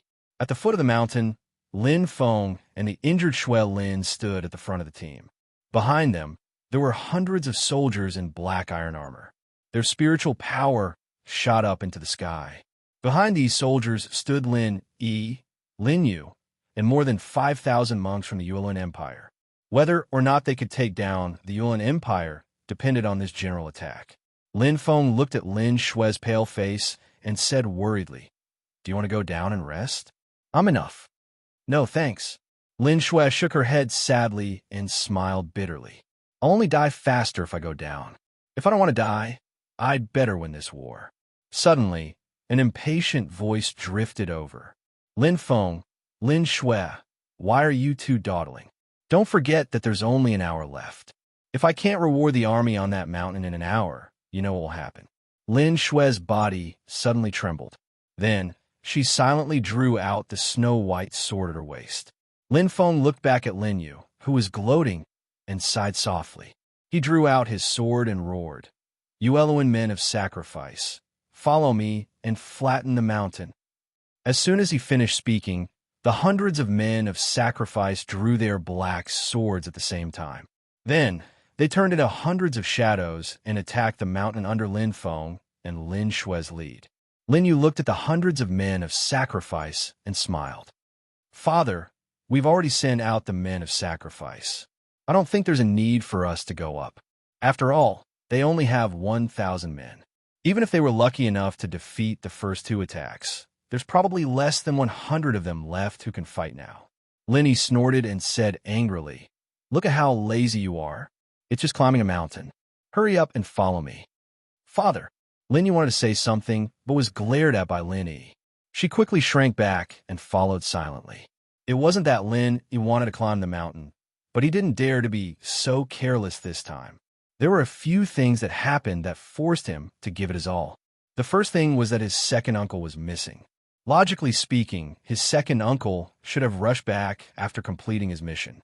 However, after such a long time, his second uncle still hadn't returned. The second thing was that Yu Shaoqiu, who was supposed to be dead, was not dead. Moreover, he had betrayed the country. This made him a little worried about his second uncle's current situation. The third incident was when 5,000 people attacked 1,000 people. Not only did they fail, they were almost completely wiped out. As for the fourth matter, it was none other than the reinforcements of Green Mountain that were about to arrive. It was these 4 things that gave him a bad premonition. It also gave him a sense of urgency. That was why he decided to send all his troops. He didn't believe that he couldn't break through this broken mountain. Yi Hao, who was standing on top of the city wall, looked at the hundreds of shadows that were slowly approaching. He frowned and said in a deep voice, "The enemy is attacking. Everyone, be alert." The camp, which was originally somewhat quiet, instantly became noisy. Yu Shaoqiu came to Yi Hao's side and said softly, "Young Emperor, You defeated Lin Sheng and my master. I think you should be able to break this sharp knife easily. It's not that easy. Yi Hao rolled his eyes and said, the battle with your master consumed too much of my spiritual energy. I've only recovered 30 or 40% of my spiritual energy. It's hard to stop them. That's why I said to form a sharp knife. You little brat. Yi Hao glanced sideways and found that the enemy was already halfway up the mountain. He put his hands behind his back and said, I'll leave this place to you. Okay. Yu Xiaoqiu looked at the 11 figures in the distance and said loudly, pass my order. Activate the first line of defense. On the mountainside, Lin Feng and Lin Shui were leading people forward. Suddenly, a middle-aged man with a saber appeared in the middle of the road. Lin Feng waved his hand at the people beside him. 2 shadows immediately went up to him, ready to take his life. The middle-aged man roared angrily, showing his cultivation of the 9th level of the Spirit Emperor realm. He pulled out his saber and used the traceless wind and snow to block the attacks of the 2 shadows. The saber disappeared and the other saber appeared, not giving the 2 men of sacrifice a chance to escape. Lin Feng glanced at him. Just as he was about to go around him, 2 more people appeared behind the middle-aged man. One of them held 2 whips, and the other held a huge axe. Without needing Lin Feng to say anything, the 4 figures whizzed up.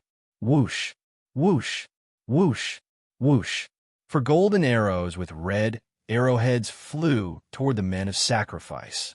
The 4 wanted to dodge, but the arrows chased after them. In the end, the arrows pierced through their shoulders. Lin Feng narrowed his eyes and looked at the man with a godly bow in the distance. His eyes were filled with murderous intent. The man looked at the godly bow in his hand and said to the man in black in front of him, ha, young emperor, the sun-shooting godly bow you gave me is so powerful. It can even track the enemy automatically. Since it's so powerful, don't waste it. Yes. Zhou Dong shouted and drew his bow. 4 arrows formed by his own spiritual power shot out again. Shuelin looked at the man in black on the mountainside and the 6 people behind him. She said solemnly, that man seems to be their leader. As long as we kill him, we should be able to continue climbing the mountain. You want to die? You want to stop the Yu Luan Empire's men of sacrifice? Kill them, shouted Lin Feng furiously. 10 silhouettes intertwined and advanced.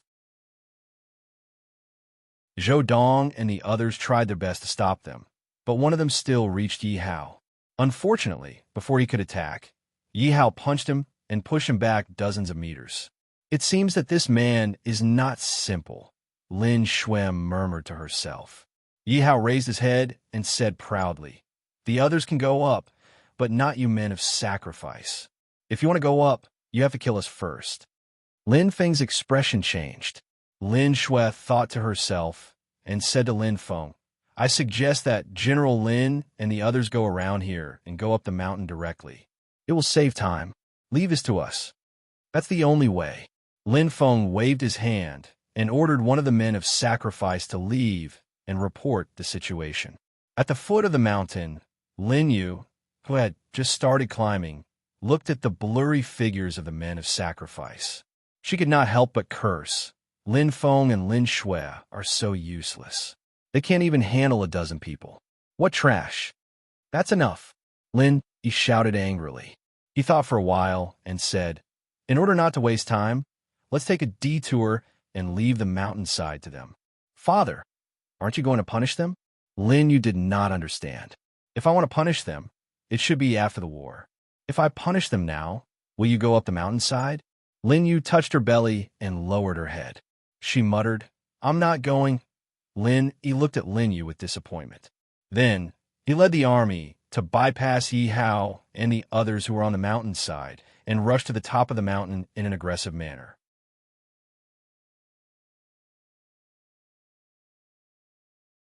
Chapter 1544. He led the thousands of people behind him to the top of the mountain. When he saw Yu Xiaoqiu standing on the wall, his pupils constricted. There was an unconcealable shock in his eyes. Yu Xiaoqiu? It's really you? Good, you traitor. You really betrayed the country. You'll implicate the general. Yu Xiaoqiu, Do you think your master's life is too long?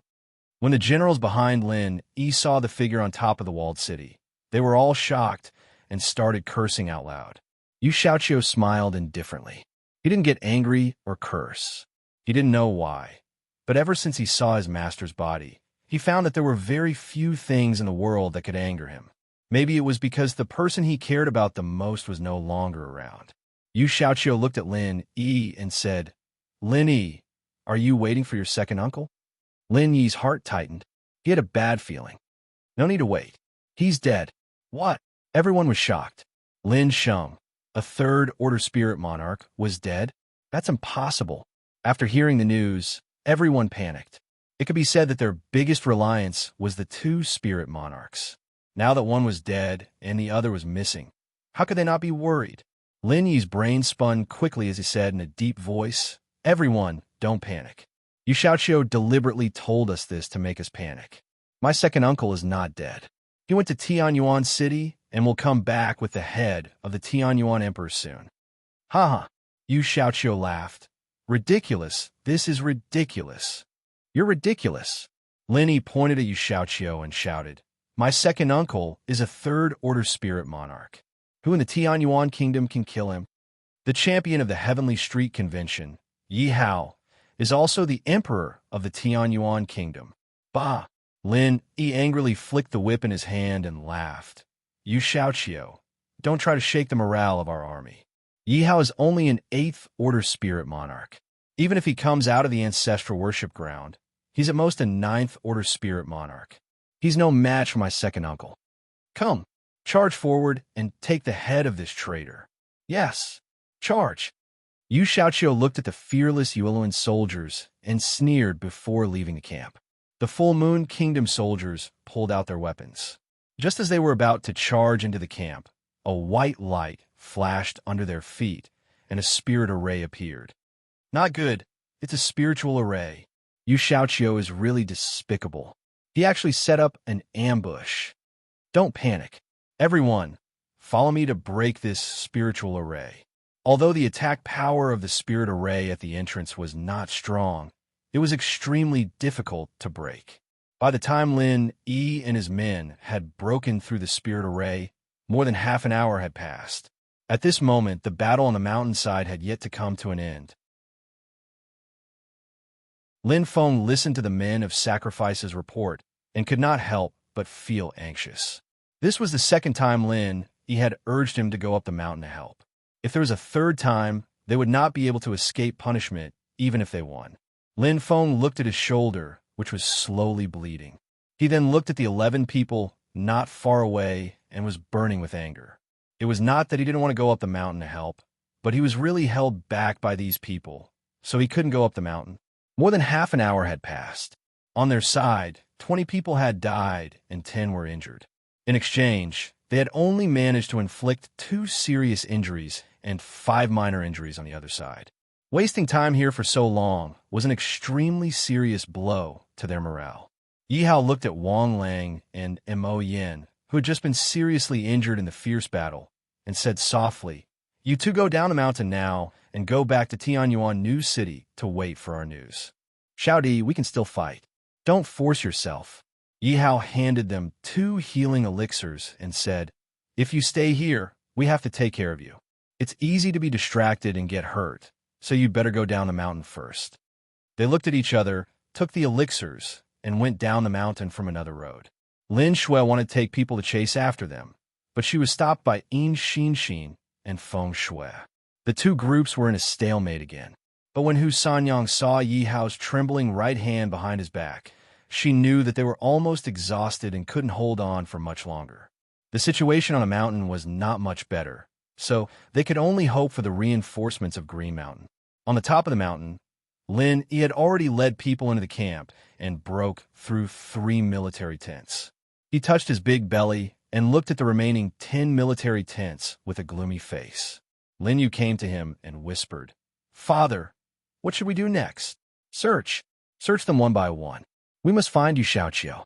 I will tear him into pieces, grind his bones, and scatter his ashes. I will make him go down to the 18th floor. Lin Yu interrupted Lin Yi and asked doubtfully, Do we really have to continue? In the 3 military tents, just now, our people fell into Xiaoqiu's spiritual formation again and lost a lot of people. Lin Yi grabbed Lin Yu's collar and said in a deep voice, "Didn't you hear what I said? I said search. Keep searching." "Yes, yes." Lin Yu wiped the sweat on her forehead and ordered people to rush to the 3 military tents nearby. Sure enough, as soon as they rushed in, there was a wave of screams. Obviously, there was no trace of Xiaoqiu in the 3 tents. At this moment, the sound of thousands of soldiers and horses galloping came from the foot of the mountain.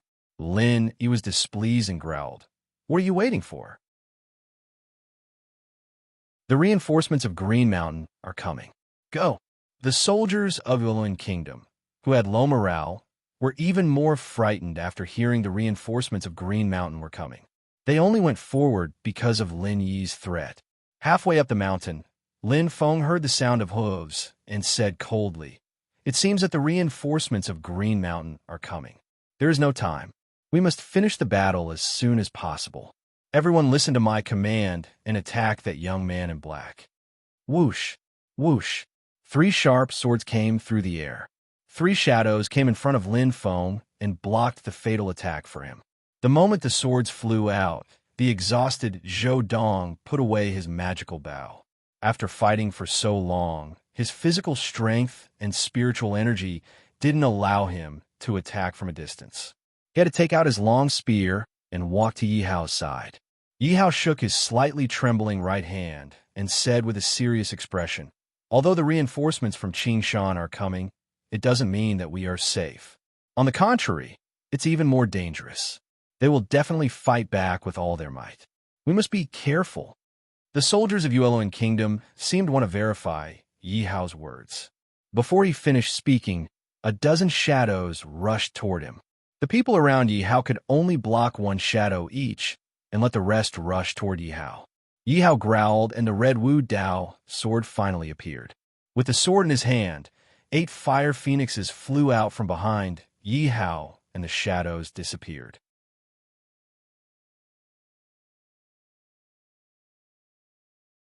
Chapter 1545. In Yi Hao's arms. The Tunshin could clearly feel that Yi Hao's spiritual power was almost depleted. So, it asked, "Do you need my help?" "No." Yi Hao held his sword with both hands. With one strike, the 3 shadows exploded on the spot. Yi Hao panted heavily. Facing the incoming shadow, he roared angrily. 10 flying swords flew out and killed all the Yuan death warriors that were charging at him. Lin Feng and Lin Shuai looked at each other and pulled out their swords at the same time. They covered each other on the left and right as they approached Yi Hao. Both of them were level 9 spirit emperors. They were only a step away from becoming spirit monarchs. Facing the tyrannical attacks of the two, Yi Hao, who was already at the end of his strength, had no choice but to retreat. This retreat gave the two of them an opportunity. They led dozens of shadows to attack Yi Hao fiercely. Gradually, more and more wounds appeared on Yi Hao's body. "How dare you block our way? Go to hell!" Lin Feng roared angrily and stabbed his sword into Yi Hao's right shoulder. Yi Hao sneered. He threw the Wu Dao sword in his right hand to his left hand. His left hand held the sword and stabbed into Lin Feng's chest. "Brother!" Lin Shui exclaimed. Just as she was about to help, she realized that there was a wound on her abdomen. It was a wound caused by a green spear. Yi Hao looked at the person holding the green spear. He pulled out his long sword and lay on the ground with his face facing the sky. He breathed in the fresh air without restraint. That person also withdrew his spear. The brother and sister, who were killed in one strike, fell to the ground at the same time. They looked at each other for a long time before they stopped breathing. "Thank you." Yi Hao lay on the ground and gave a thumbs up to the person holding the spear. "How are you going to thank me?" That person smiled. At this time, many soldiers holding green spears and wearing green armor appeared on the mountainside. After these soldiers joined the battle, the Yuan men of sacrifice bowed down and captured them one by one. "You should help me get rid of the big trouble on the mountain first." "It's no big deal." The man with the green spear quickly led his soldiers up the mountain and went straight to the top of the mountain. Not long after, a large green flag with the word Qing on it fluttered in the wind above the camp at the top of the mountain. Hu Sanyang and the others came to Yi Hao and asked, "Your Majesty, who was that?" Yi Hao supported himself with both hands and sat on the ground. Looking at the vast crowd, he said softly, "Qingshan Empire, Qing family's patriarch, Qing Yunji." At the top of the mountain, Lin Yi looked at the last military tent, and the sneer on his face deepened. Just as they rushed into the tent, many Tian Yuan soldiers appeared around them. Unfortunately, those soldiers were outnumbered and were cruelly killed by Yu and the others.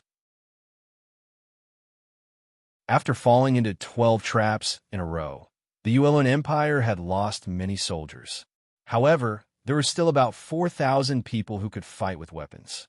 Lin Yi was confident that he could flatten this place before the reinforcements of Green Mountain arrived. Lin Yi looked at the military tent in front of him and walked over quietly. He reached out his hand and was about to lift the curtain when a green light pierced his palm.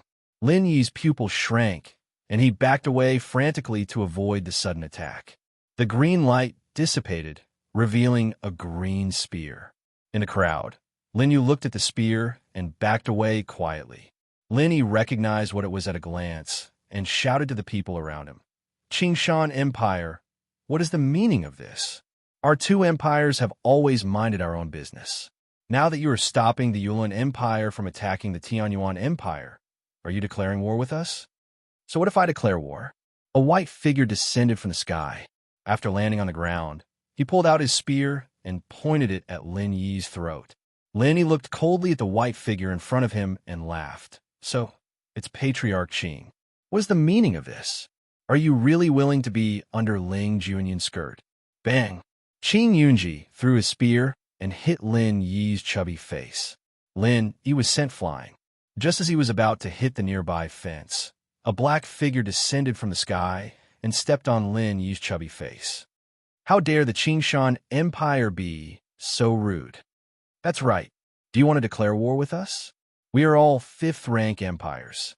You won't gain anything by declaring war with us." The Lin family members behind Lin Yi spoke up when they saw their general being sent flying. They wanted to use the name of the Yuan Empire to force the Qingshan Empire to not interfere. "TSK, you are just a half-step spirit emperor. How dare you be so rude in front of me?" Qing Yunji, who had retrieved his spear, threw it on the ground. At the same time, the Qing family's army rushed up and surrounded the Yuan Empire's army. The Yuan Empire's army lost their will to fight. "Who are you? How dare you step on me? You must be tired of living." Lin Yi, who had his face stepped on, was furious and couldn't help but speak up. He struggled to get up, but the figure stepped on him tightly. He couldn't move. At this moment, the curtain of the tent opened. The injured Yu Xiaoqiu brought the remaining people to the figure. At the same time, another 8 figures walked through the crowd and stood next to Yu Xiaoqiu. The 9 people knelt down at the same time and shouted, "Greetings, Your Majesty." "What?" Lin Yi was shocked. Yi Hao looked at Lin Yi, who looked like a fat pig, and said, "Didn't you send someone to kill me? Why? You don't even know what I look like?" "Oh, right. The person you sent to kill me is already dead." Yi Hao lifted his leg and kicked Lin Yi. Lin Yi crashed into the crowd uncontrollably. The soldiers who were knocked down by Lin Yi didn't dare to speak. They hurriedly helped Lin Yi up from the ground. Lin Yi stood up awkwardly and looked at Yi Hao. "You are the Emperor of Tianyuan, Yi Hao?" "That's right." Yi Hao stood next to Qing Yunji with his hands behind his back. He said, "And one of the 7 pillars of the Qingshan Empire. Oh, and the prince consort of our Qingshan Empire." Qing Yunji added. Hearing this, Hu Sanyang and In Xinxin's eyes dimmed. Yu Xiaoqiu scanned the crowd and suddenly found one person missing. He said, "Young Emperor, one person is missing." "Who?" "Lin Yi has 4 children.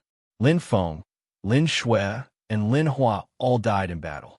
Only Lin Yi's eldest son, Lin Yu, is missing." At this moment, Lin Yi found that his favorite son wasn't in the crowd. He couldn't help but curse. That little bastard!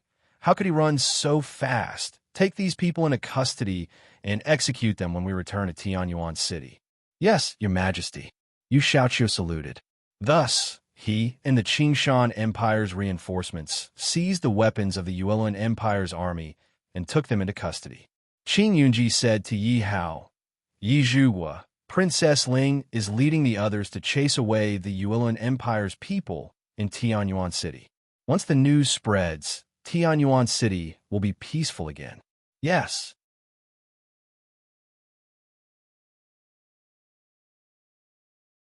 Chapter 1546. The main force of the Yuan Empire was defeated by the combined forces of the Tianyuan Empire and the Qingshan Empire. This meant that the Yuan Empire's plan to take over the Tianyuan Empire had been foiled.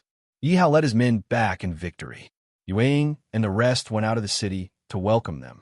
In this battle, the Tianyuan Empire had obtained the final victory. Hence, Yi Hao held a banquet to reward the troops. After the banquet, Yi Hao dismissed everyone, leaving Qin Yunji alone. Qin Yunji looked at the empty wine jug on the table and smiled as he walked over to Yi Hao. He grabbed the wine jug on the table and poured it into his mouth. He said drunkenly, May I know why Yi Zhuhua is looking for me? I want to borrow something from you. Yi Hao said seriously. What is it? Qin Yunji asked cautiously. Don't be nervous. I just want to borrow some people from you. Yi Hao took the wine jug from Qin Yunji and poured himself a cup. If you want to use them to protect the Tianyuan Empire, I can lend them to you. However, if you want to use them to attack the Yuan Empire, I cannot lend them to you. Why? Yi Hao did not understand. Qin Yunji sat down cross-legged and slowly said, Do you know that our ancient demon realm only has 3 rank 6 empires? Among them, the Tsang Empire is the closest to us. Therefore, some of the rank 5 empires and rank 4 empires to our east are all subordinate to the Tsang Empire. I know that. Yi Hao drank a cup of wine and asked curiously, But what does this have to do with the Yuan Empire? You're all rank 5. Is there any difference? It is indeed slightly more noble. Listen to me. Qin Yunji placed his right hand on the table and held his chin. There is a member of the Lin family in the Yuan Empire. He was not liked by the family in the past, so he went out to explore. Who would have thought that this guy would really make a name for himself and save the life of one of the royal uncles in the Tsang Empire? In order to express his gratitude, the royal uncle has been supporting the Lin family with all his might. Gradually, the Lin family of Yuan Kingdom became more and more powerful, gradually overshadowing the Yuan royal family. This is also the fundamental reason why the royal family has not dared to go against the Lin family for so many years. It is because the Lin family is the direct descendant of Tsang. According to what you're saying, that person won't be able to cause trouble for the Lin family? Yi Hao slammed his wine glass on the table. That's right. Qin Yunji smiled bitterly. When Princess Ling said that she wanted to help Tianyuan, many people in the imperial court were against it. One of them pointed at Princess Ling and cursed. Princess Ling pushed him out of the hall and removed him from his position. It could be said that we're taking a huge risk. No wonder you didn't let me kill all the prisoners. So there's a layer of connection. Yi Hao clasped his hands. Tianyuan will remember Qing Shan's kindness to Tianyuan. Qin Yunji stood up shakily and muttered, Okay, let's end this matter here. Don't think about taking revenge. Treat those prisoners well. Then there's no way to attack the Yuan Kingdom? Yi Hao shouted at Qin Yunji's back. Qin Yunji paused and turned around. There is. Unless you have someone to rely on. With that, Qin Yunji laughed and left. At that moment, Zhou Dong quietly walked in. What's the matter? Yi Hao asked unhappily. Zhou Dong had heard their conversation and knew that Yi Hao was in a bad mood. Thus, he said directly, Young Emperor, I just received news that Wu Wenyong and Du Xing were captured by the Lin family's patriarch, Lin Feng. What? Yi Hao crushed his wine cup, his expression uncertain. If it was in the past, Yi Hao would have rushed over with his men without saying a word. However, it was different now. After knowing the true backing of the Yuan Kingdom, he had to consider his actions carefully. Zhou Dong told Yi Hao the information that Zhu Gui had sent back. Young Emperor, what should we do now? Yi Hao was a little uncertain and said in a low voice, "Don't tell anyone first. I have to think about this carefully." "Yes." Zhou Dong accepted the order and left. A black shadow darted out of Yi Hao's arms and took a deep breath of fresh air after holding it in for a long time. Yi Hao suddenly looked at sky-devouring beast with a smile on his face. Tunshin seemed to have sensed something and hurriedly stretched out his claws, waving his hand. "I know what you're thinking. That's right. Your ancient demon realm is at most a rank 6 empire. The strongest person is at most a spirit sky emperor. I can beat him, but if I really attack, I'm afraid you won't have 2 more chances." Yi Hao fell silent again. Tunshin continued, "You can find a backer, but you can't find me. If I could really be your backer, would I be in this state? I'm either lying on your shoulder or in your arms every day. If he can find a rank 6 empire, so can you. What's there to be afraid of?" Tunshin finished all the fruits on the plate and gave his little suggestion. "How would I know anyone from a rank 6 empire?" Yi Hao suddenly paused and said, "Wait, I think I do know someone who said that he wanted to come to my Tianyuan new city to build a branch. It's been so long, he should be here." "You can't go in. Old sir, you can't go in. Our young emperor is resting." "Men, quickly stop him. We can't let him disturb young emperor's rest." There was a commotion at the door. Yi Hao frowned and looked at Yu Ying, who was walking over quickly, and asked, "What's wrong? What's going on?" Yu Ying knelt on the ground and said hurriedly, "Your Majesty, there's an elder from the Danzong Empire who wants to see you. I told him that you were resting, but he didn't listen and insisted on barging in." "An elder from the Danzong Empire?" Yi Hao's eyes lit up, and he said happily, "Quickly, invite that elder in." "Ah." Yu Ying was stunned. "What are you waiting for? Quickly invite that person in." Yi Hao thought about it and said, "Forget it. I'll go greet him myself." Yi Hao tidied up his appearance and walked toward the door. Yu Ying came back to his senses and hurriedly followed Yi Hao. The two came to the door. Yi Hao heard the familiar voice and was happy. He walked through the crowd and came to the elder who was stopped at the door. He shouted, "Master!" The elder at the door was obviously stunned. Then he saw Yi Hao's face clearly and said, "Third High." "Yes, it's me, Master." Yi Hao and Old Gu gave each other an intimate hug. "Master, it's been a long time since we parted in Lishan City. I missed you so much." Old Gu was also very excited to reunite with his disciple. Looking at the respectful attitude of the people behind Yi Hao, Old Gu asked, "Wait, why are you here?" Yu Ying heard how the two addressed him and hurriedly knelt down. "Greetings, young emperor, young emperor's master, colon."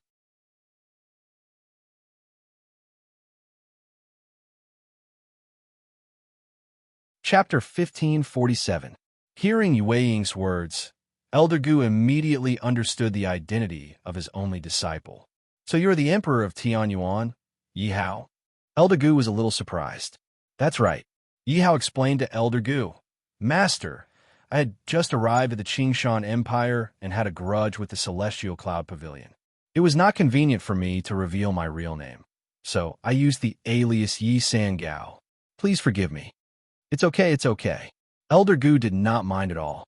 He said happily, "I don't care if you're Yi Sangao or Yi Hao. Anyway, you are the only disciple I have in my life." "Ha ha. Master, we haven't seen each other for a long time. I must have a good chat with you tonight." After that, Yi Hao chatted with Elder Gu for the whole night. They talked about a wide range of topics, not only about pills and the establishment of the branch, but also about the battle in the Heavenly Street meeting, the invasion of Yuelin, and the rank 6 empire behind Yuelin. In the end, Yi Hao asked Elder Gu for advice on how to make Tianyuan stronger. "Old man Gu said this. I don't know how to fight a war, nor do I know how to govern a country. In this life, I only know how to refine pills. Many people say that refining pills is a side job, or even a side job, but I don't think so. If one day you really become a 9th level alchemist that has never appeared in this world until now, at that time, naturally, no one will dare to look down on you." Yi Hao agreed and said respectfully, "Master, I have learned a lot." Yi Hao knew that he still couldn't become the legendary 9th grade alchemist, but he understood that as long as he worked hard in one direction, There would be a day when those unrealistic dreams in the eyes of outsiders would come true one by one. The most important thing now was to do well in the present. Before dawn, Yihao took out the heaven and earth bathing furnace and started to make rank 5 pills under Elder Gu's guidance. The sky was slightly cold. 3 more figures appeared at the entrance of the palace. One was black, one was red, and one was white. The 3 of them stood at the entrance and listened to the explosion caused by the failure of making pills and Elder Gu's angry scolding. The 3 of them covered their mouths and snickered. Brother Yihao rarely makes a fool of himself. Shin was dressed in red. I thought he wasn't afraid of anything. It turns out that there are people who are afraid. Yi was dressed in white.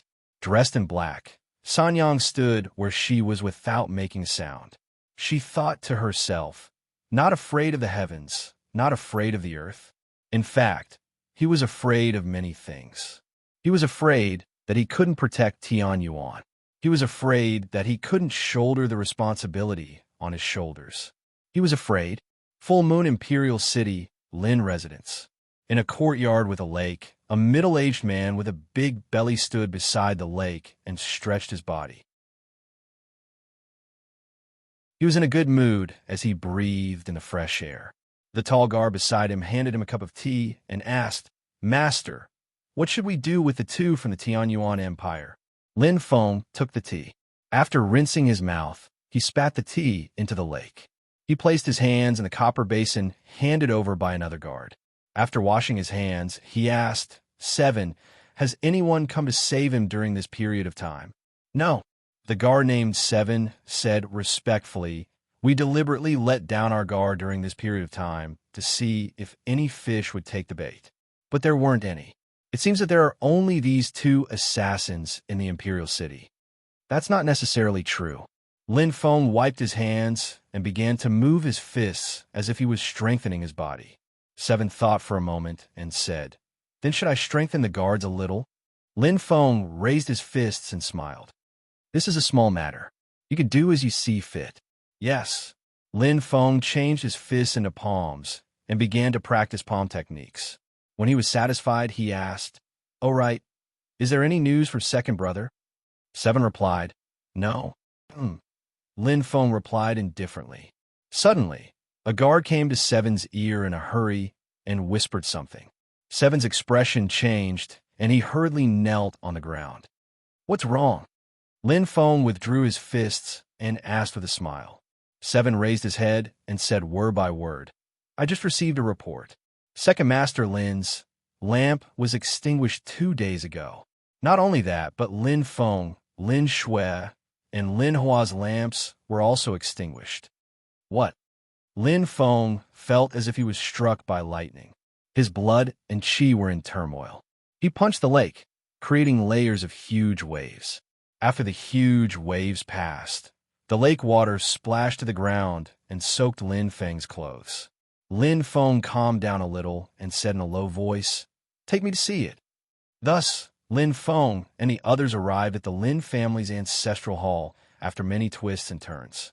There were many memorial tablets erected on the Lin family's ancestral hall's spirit mountain. Lin Feng walked to the second memorial tablet on the right and gently turned it.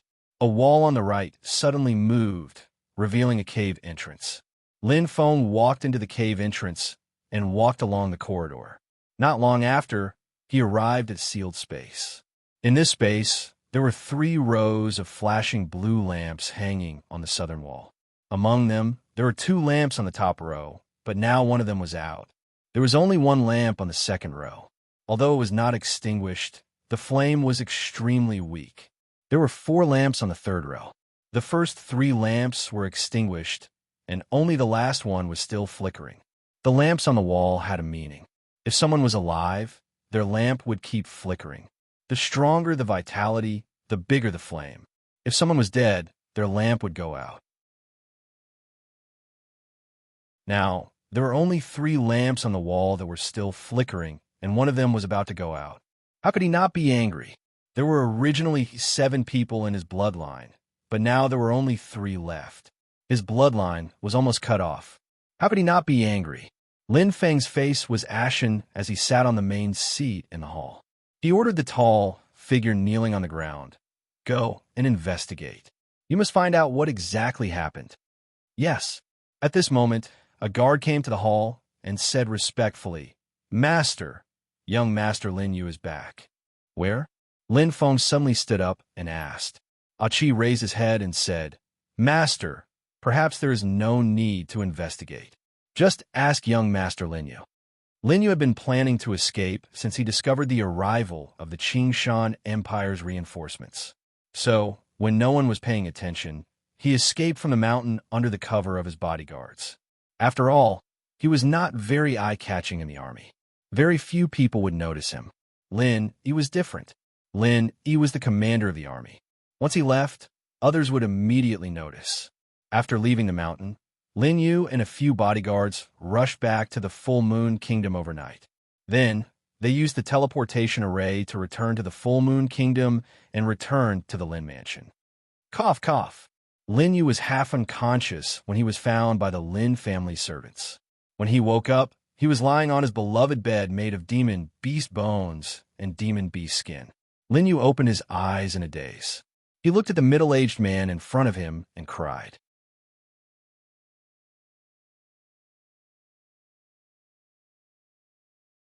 Chapter 1548. Tianyuan Empire, New Tianyuan City. The sun was high up in the sky.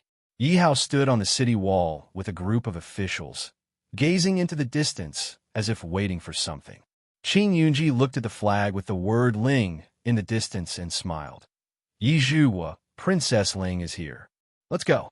Yi Hao stopped thinking about alchemy and smiled, opened the door, and welcomed the guests. Thus, Yi Hao led the ministers and walked 5 miles to welcome Princess Ling, expressing the highest gratitude to the Qingshan Empire's reinforcements. They entered the palace amidst the cheers of the citizens. However, only Princess Ling and the leaders of the major clans entered the palace. The Green Mountain Army was stationed outside the city. Princess Ling didn't want to inconvenience Tianyuan. Yi Hao naturally wouldn't neglect the soldiers outside the city. He ordered Zhou Dong and the others to bring enough food and wine to reward the soldiers. After 3 rounds of wine, Yi Hao raised his cup to express his gratitude to the soldiers of the Green Mountain Empire. At the banquet, Yin Xinxin stared at Ling Junyuan, who was wearing a golden dress. His eyes were filled with hatred. Hu Sanyang was quietly eating the food on her table, inadvertently glancing at them. Yi, who was sitting between the two, saw everything. She covered her mouth and snickered. Facing Yin Xinxin's hostile gaze, Ling Junyuan only raised her cup and smiled. After the banquet, everyone dispersed. Ling Junyuan used the excuse that she had something to discuss with Yi Hao and strolled in the garden. "Thank you for this time." Yi Hao spoke first. "It's my pleasure." Ling Junyuan smiled. "You've helped me so much. If Tianyuan is in trouble, I must help. Plus, you're the prince consort of Qing Mountain." "In name only." Yi Hao shook his head and denied. Ling Junyuan didn't force him. "There are a few things I need to tell you." "Speak." "You must know that Song Heir is behind you, Owen. So, let's forget about revenge. It's not time yet. You can ask Zhou Tong and the others to retreat." "What about Wu Wenyong and the others?" Yi Hao asked. "Looks like you already know." Ling Junyuan plucked a peach blossom from the garden and said, "Let's exchange, unless you want Tianyuan to die with you." Yi Hao remained silent. "I know that Senior is very powerful, but I'm afraid he won't make a move so easily. You're on your own now." Ling Junyuan placed the peach blossom on the tip of her nose, allowing the fragrance to penetrate deep into her soul. She took a deep breath and said, "What if Yueluen doesn't agree and doesn't give up?" Ling Junyuan smiled indifferently and said, "You can rest assured that as long as you return the more than 4,000 prisoners of war, Yueluen Empire will not find trouble with you again. Moreover, they will return Wu Wenyong and Li Chiye. As for the Song Empire, I will communicate with them." "Release him?" "That's right." Ling Junyuan said in high spirits, "As long as you let those people go and submit to Tsonger, this matter will be completely over." Yi Hao was silent. Then he said, "Let me think about it." Ling Junyun placed the peach blossom in Yi Hao's hand and said with a smile, "This is the best idea I can think of at the moment." Yi Hao looked at Ling Junyun's back as she left and fell into deep thought. The next day, Ling Junyun led the people of the Qingshan Empire back to the Qingshan Empire. The Tianyuan Empire welcomed a rare moment of peace. Lin Mansion, Yuelun Imperial City. After Lin Feng learned the whole story from Lin Yu, he hesitated for a moment and felt that it was better to consult the elder ancestor. Yuelun Empire was defeated and the Lin family's prestige had plummeted. They urgently needed to do something to restore the Lin family's prestige. Lin Feng came to a dilapidated thatched hut in the mansion. He knocked on the door gently and found that no one responded. Just as he was about to open the door, a wave of pressure came over. Lin Feng staggered back and finally stood in the center of the courtyard. Just as he was about to move forward, a suffocating feeling made his legs tremble and he fell to his knees. Lin Feng was horrified and shouted, "Elder ancestor, it's me. Lin Feng, it's your grandson. I have something important to ask you." It seemed that the person in the thatched hut had heard Lin Feng's shout and restrained his aura. Lin Feng felt relieved. After a long time, a voice filled with the aura of twilight came over. "What's the matter?" "Io, elder ancestor, you have to make a decision for us. Our Lin family has suffered a great loss this time." Then Lin Feng recounted what had happened to the Lin family during this period of time with some embellishment. "Then what do you think should be done?" Lin Feng was secretly delighted and replied, "Elder ancestor, can you ask the Tsang Empire to step in? As long as the Tsang Empire steps in, and the captured soldiers will definitely be able to return. Our Lin family's prestige will definitely be revived again." "I understand. You may leave." "Yes, elder ancestor." "Then leave." "Yes, I'll leave now." The elder ancestor was angry. Lin Feng naturally did not dare to be careless, and hurriedly left the thatched hut. Half a month later, two major events happened in the Qingshan Empire. One was the death of the Qingshan Emperor, and the other was Ling Junyun's ascension to the throne. She became the first empress in the history of the Qingshan Empire, and was called Emperor Ling. On this day, Emperor Ling was handling government affairs in the palace. Golden armor suddenly appeared in front of her. Emperor Ling said without raising her head, "Get up. How's the investigation going? Do you know how Yuan Shu escaped? And where did he go?" Golden armor said expressionlessly, "Your Majesty, please punish me for my incompetence." Emperor Ling put down the booklet in her hand and smiled. "Forget it. If you can't find him, then so be it. Yuan Shu has no cultivation anyway. He can't do anything.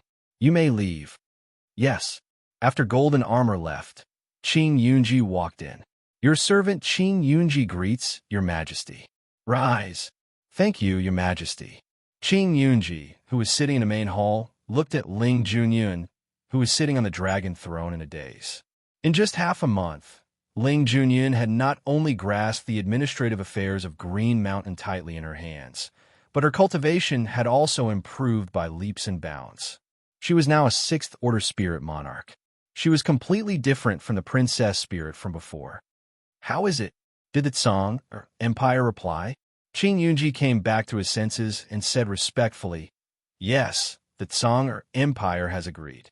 They said that as long as Yizhuwa is willing to return the prisoners of war, the Lin family will release Wu Wenyong and Ling Junyun and will not cause trouble for the Tianyuan Empire.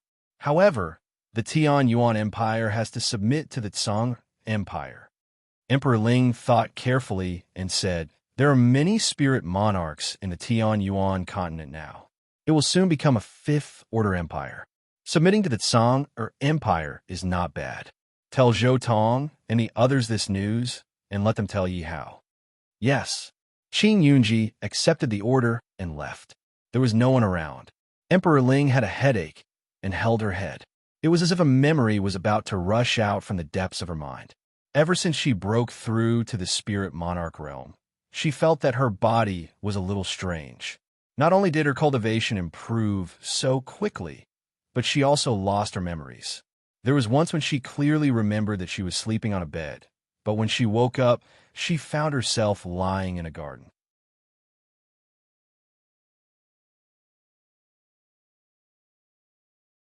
Chapter 1549. As for what had happened in between, she had no idea. The number of times she lost her memories also increased as her cultivation increased. She felt that it had something to do with the memories that were about to rush out of her mind, but she didn't know what to do. She could only put it aside and focus on handling government affairs. Tianyuan Empire, Tianyuan New City. Yi Hao, who was sitting on the dragon throne, looked at the 6 people below and asked, "Did Ling Junyun really say that?" Zhou Tong cupped his hands and said, "Yes, she also told us to be prepared. The emissary will come in 3 days." Seems like she didn't lie to me. Yi Hao muttered to himself, "I know."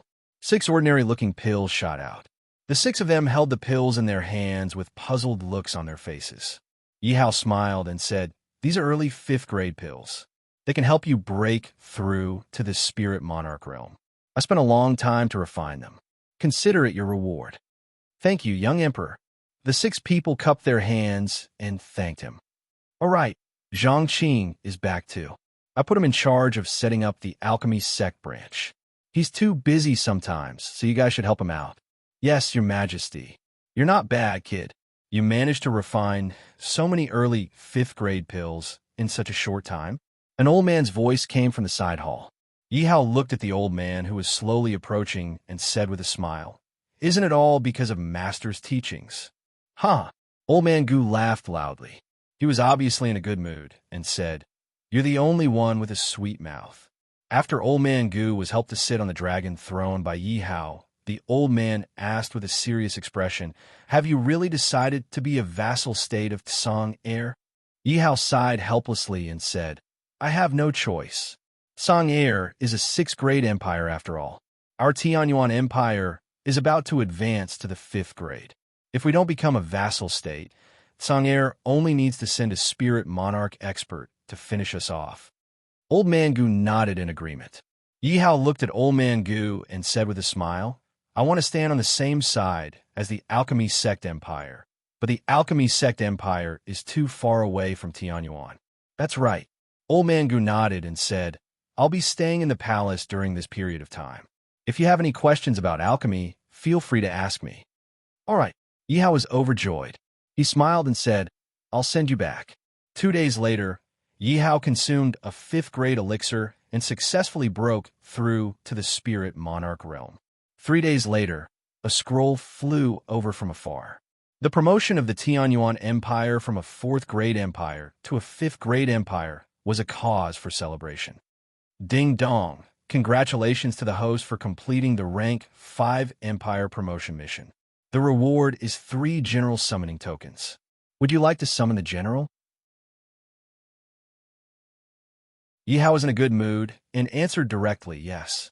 Ding dong! Congratulations to the host for successfully summoning the Water Margin Martial General Thief Star, Flea on a Drum, Shi Qian, Strength 9th Stage Spirit Emperor.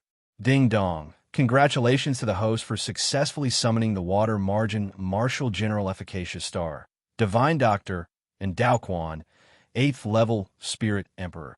Ding dong! Congratulations to the host for successfully summoning the Water Margin Martial General Fierce Star, Divine Fire General, Wei Dinghua, 4th Level Spirit Emperor. Then, 3 figures of different heights appeared in front of Yi Hao. The leftmost one had pointy ears and monkey cheeks, and was relatively short. The one in the middle had a dignified appearance, and was dressed in white with a medicine box on his back. The one on the right had a strong body and held a water fire staff in his hand, a copper knife at his waist, and a carved bow with a golden sparrow on his back. "Greetings to the young emperor. Rise."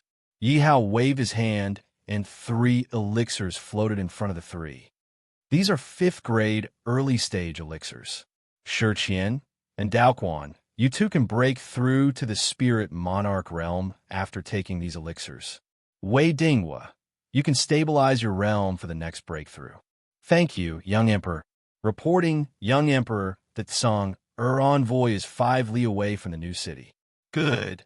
Yi Hao waved his hand and ordered, "Order all generals to come with me to the city gate to welcome the envoy." "Yes." 2 hours later, Yi Hao stood at the city gate with the people of the Tianyuan Empire, waiting for the arrival of the Song Empire's envoy. Yi Hao looked behind him. Wei Dinghua, Yi Hu Sanyang, In Xin Xin, Zhou Dong, Zhou Tong, Feng Shui, Zhuge Huangfuduan, Lu Feng, Xiangqiu, a total of 20 people. They were all in the spirit monarch realm. The weakest was at the first level of the spirit monarch realm, and the stronger ones were at the fourth level of the spirit monarch realm. Behind them, there were thousands of spirit emperor realm cultivators. It could be said that the people standing here were all promoted by Yi Hao. In this half a month, if it weren't for Yi Hao's crazy alchemy, their realms wouldn't have improved so quickly, and the Tianyuan Empire wouldn't have recovered so quickly. Everyone looked at the figures standing in front of them, and their hearts were filled with gratitude. Yi Hao not only had a sense of pride in his heart, but also a sense of responsibility. He had to work hard to become stronger so that he could protect the people behind him. As time passed, the figure of the Song, or Empire's envoy, appeared in front of everyone's eyes. It was a horse caravan with about 10 people. The leader was wearing a black robe, and his whole face was covered by the black robe. On his left was a middle-aged man with a big belly, who was in high spirits. On his right was a young man wearing an official's robe, which looked like the official's robe of the Song Empire. Behind them was a prisoner's carriage. There were 2 people in the prisoner's carriage. Their heads were covered, and there were many bloodstains on their bodies. They were motionless, and it seemed that they were in a very bad situation. Around the prisoner's carriage, there were 5 arrogant-looking knights in silver armor. The caravan approached slowly. When they were about 200 steps away from the city gate, Yi Hao led the people to meet them. When the horse caravan saw Yi Hao and the others approaching, they didn't have the slightest intention of stopping. It wasn't until Yi Hao and the others blocked the way forward that the horse caravan slowly stopped. The middle-aged man with a big belly was sitting on a silver horse with a whip in his hand. He pointed at Yi Hao and the others and said, "Who are you? How dare you block our way? You really don't know what's good for you." Except for Yi Hao, the other people's faces were a little ugly. Sanyang stepped out, took a deep breath, and said with a smile, "May I ask if you're the envoys from the Song or Empire?" "You little girl, I asked you a question. Didn't you hear me?" The middle-aged man swung his whip, and a figure stood in front of Sanyang, holding the whip. The 2 people looked at each other. The middle-aged man was even angrier and roared, "Who do you think you are? How dare you hold my whip? Let go." Yi Hao loosened his grip and said in a neither servile nor overbearing manner, "I am Yi Hao from the Tianyuan Empire. May I ask if you're the envoys from the Song or Empire?" "You are Yi Hao?" The young man in official robes pointed his horsewhip at Yi Hao condescendingly as he spoke with slight disdain. Yi Hao looked to the left and said with a smile, "May I ask if the envoys of your country like to point their whips at others?"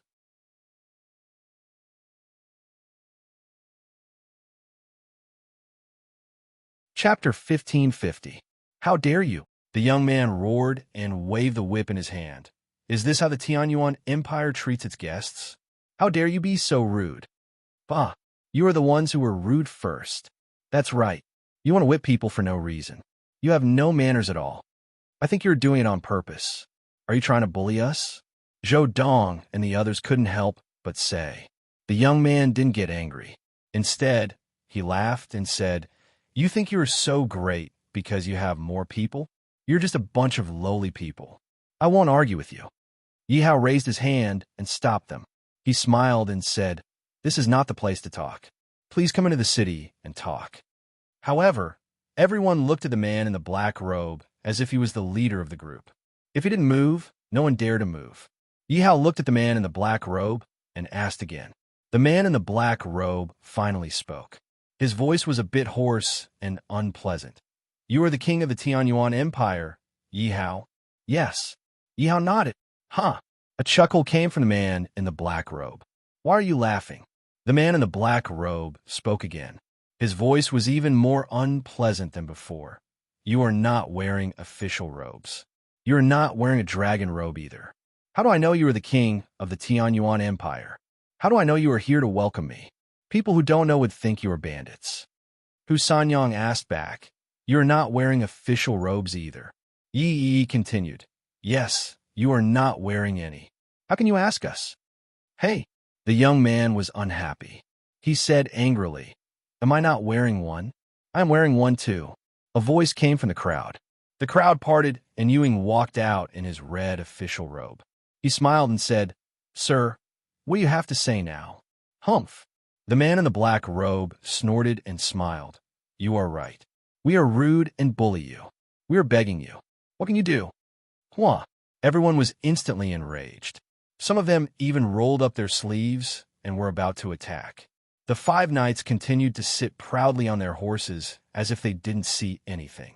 The black-robed man shouted and urged his horse forward. Move aside, or don't blame me if you die. Yi Hao slowly loosened his clenched fists and growled. Make way.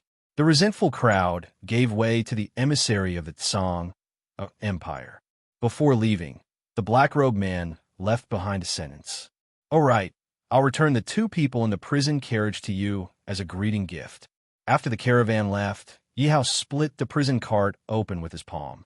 He took off his mask and saw Wu Wenyong and Wu Wenyong with cracked lips and bruises all over their bodies.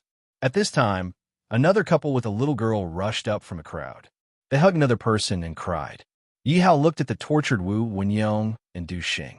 An unknown anger was burning in his heart. As soon as he turned around, Hu Sanyang and Yi pulled him back. Don't be impulsive. Calm down. If we attack, all our previous efforts will be in vain. Yi Hao pointed at the 2 unconscious people and said, Are they still human? How could they beat them up like this? The others were silent. They wanted to attack, but they couldn't. Yi Hao, think carefully. If you attack, Tianyuan will be gone. Hu Sanyang called Yi Hao's name and tried to dissuade him. Seeing this, Hu Sanyang said loudly, Come, take them away and take good care of them. Yes. Yi Hao calmed down and followed the caravan with the crowd. Just as he stepped through the city gates, the man hidden under the black robe had a faint smile on his face. Yueluan Empire, thatched hut. A young man in luxurious clothes stood in the courtyard with a silver long sword in his hand. He shouted at the closed door of the hut. Uncle Lin, are you well? Father asked me to come and see you. An old voice came out. Thanks to Big Brother, I'm still healthy. That's good. The young man continued. I'm here to tell Uncle Lin that the messenger sent to the Tianyuan Empire has already left. He should be in Tianyuan City by now. This is a matter for you young people. An old man like me won't get involved. The young man smiled and said, What if I tell you that the descendant of the Yi clan is there too? The hut was silent for a while. Then a voice came out, but it sounded excited. Are you telling the truth? Of course. The young man smiled faintly and said, It's true. My father asked me to tell you this. Big Brother, you're so considerate. You're still worried about my old illness. Father said that this is what he should do. Big Brother told me such important news, and even sent someone to help the Lin clan regain our dignity. Tell me, what are your conditions? The young man laughed and said, Uncle Lin, you're really straightforward. It's actually very simple. My father said that you just need to kill someone. The hut quieted down.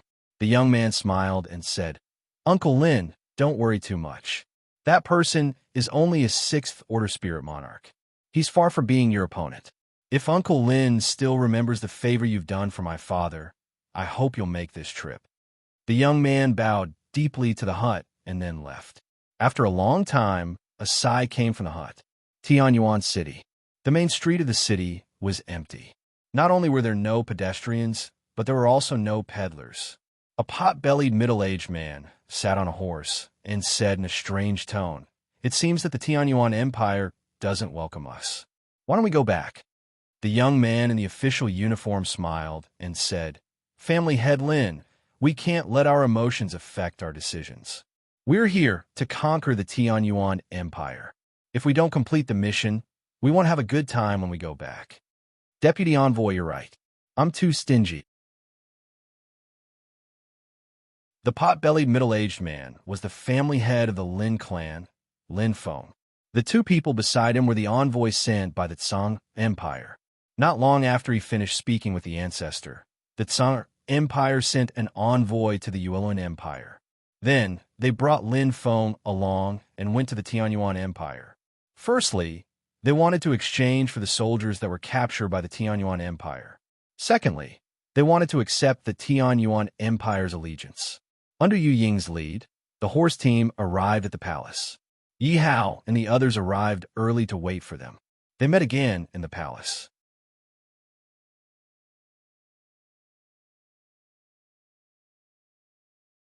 Chapter 1551. Lin Feng looked at Yi Hao and said with a smile, "Yi Hao, how is it? Are you satisfied with the gift I gave you?" Yi Hao avoided the question and said with a smile, "You must be tired from the journey. The welcome banquet is ready. Please follow me." Lin Feng snorted coldly, and a few of them followed Yi Hao into the palace. After entering the main hall, Yi Hao asked them to take a seat. Unexpectedly, the black-robed envoy walked past Yi Hao and sat down on the dragon throne. Then, he looked at the stunned people and said hoarsely, "What's wrong? What are you waiting for? Sit down." The young deputy and Lin Feng were the first to react. They sat on the left side of the black-robed envoy, and the 5 knights also took their seats. Yi Hao stood in place and retracted his arm that was still in midair. He smiled faintly and held down Zhou Dong, who was about to get up. He motioned for everyone to calm down and then sat on the head seat on the right side of the black-robed envoy. Yi Hao could tolerate it, but San Yang and the others could not stand it. Even if you are the envoy of a 6th-rank empire, you can't be so rude. How can you take the host's seat? How can you turn the tables? Ahem. Yi Hao coughed twice and motioned for everyone to calm down. Then, he looked at the black-robed envoy who was sitting on the dragon throne and asked with a smile, "How is it, envoy? Is this seat comfortable?" "It's passable." The black-robed envoy was lying on the dragon throne and said tiredly, "It's quite passable." "Ha ha ha." Lin Feng could not help laughing and said, "Yi Hao, the design of your dragon throne is not very good. The envoy is about to fall asleep when he sits on it." Yi Hao glanced and asked, "This is?" The young deputy glanced at him disdainfully and said, "I forgot to introduce you. This is the head of the Lin family of Yuan, Lin Feng. The one on the dragon throne is the envoy of our Tsang Empire. I'm the deputy envoy, Wu Wen." "The head of the Lin family of Yuan?" Yi Hao frowned. "That's right." Lin Feng picked up a drumstick from the table and took a big bite out of it. "I'm here to bring the soldiers of Yuan Kingdom home. I'm going the same way as you all, so I came here together. Was it you who beat Wu Wenyong and Du Xing into this state?" Zhou Tong couldn't help but slam the table and stand up. Lin Feng glanced at him and said disdainfully, "Who do you think you are? Can't you see that I'm talking to your king? Do you have the right to interrupt?" Zhou Tong was enraged. The flowing water-green spear appeared in his hand. A knight beside Lin Feng also unsheathed his sword and looked disdainfully at the red-faced Zhou Tong. The conflict started again. "Zhou Tong, stand down." Zhou Tong glanced at Yi Hao, put away the spear in his hand, and walked out of the hall. After Zhou Tong walked out of the hall, the knight sheathed his long sword and proudly continued to eat and drink. Yi Hao calmed himself down and said with a smile, "Zhou Tong has a bad temper. Head Lin, don't lower yourself to his level. Come, drink." Lin Feng looked at Yi Hao's arm in the air and snorted. He drank all the wine in his cup. Yi Hao's expression was calm. He muttered, "It seems that Head Lin doesn't want to give me face." Lin Feng didn't care. He said loudly, "Yi Hao, quickly release my son Lin, Yi, and the soldiers of Yuan Kingdom." Immediately. Hu Sanyang chuckled. "Head Lin is too impatient. No matter what, you should wait until the banquet is over." "Yes." Yi picked up her cup and said with a smile, "Is Head Lin afraid that Tianyuan won't keep its promise? Or that we've poisoned the wine?" "Head Lin, you're looking down on Tianyuan." Xin, dressed in red, slammed his cup on the table. Only then did Lin Feng notice that there were 3 beautiful women beside Yi Hao. His eyes couldn't help but light up. However, he immediately sneered, "This is a matter between us men. What does it have to do with you women? Yi Hao, I want you to release the soldiers of Yuan Kingdom now. Will you release them or not?" The young deputy envoy named Wu Wen picked up his wine cup and drank without any intention of stopping them. As for the black-robed envoy sitting on the dragon throne, he seemed to have already fallen asleep. Occasionally, a light snoring sound could be heard. Yi Hao saw this and understood. He said, "Of course." Yi Hao waved his hand at Wei Dinghua. Wei Dinghua understood and left the hall. Not long after, more than 4,000 prisoners of war of Yuelun Kingdom and Lin Feng's only son, Lin Yi, were brought to the square outside the palace. Subsequently, Lin Yi entered the main hall under Wei Dinghua's lead. The other soldiers stood in the square. After Lin Yi entered the hall, he looked around and sat beside Lin Feng in a natural manner. Lin Feng looked at the unharmed Lin Yi and was overjoyed. He let Lin Yi greet the ambassadors of the Kangaroo Empire. At this time, the black-robed ambassador woke up. He looked at Lin Yi with a slightly swollen belly and said with a smile, "This must be General Lin. Sure enough, you're carved from the same mold as your father. Both of you have such a big belly." Lin Feng and his son did not feel that this was a humiliation to them at all. They smiled and agreed. Then, the black-robed ambassador changed the topic and said to Yi Hao, "Since your prisoners of war have returned to your own people, let's go straight to the point. Your Tianyuan kingdom must submit to the Kangaroo Empire. In addition, you must pay tribute to our Kangaroo Empire every year." The black-robed ambassador knocked on the table. Wu Wen took out a scroll from his arms. A knight stood up and slammed the scroll on the table in front of Yi Hao. Yi Hao picked up the scroll and opened it. His face was a little gloomy. Qingshan Empire, Qingshan Imperial City.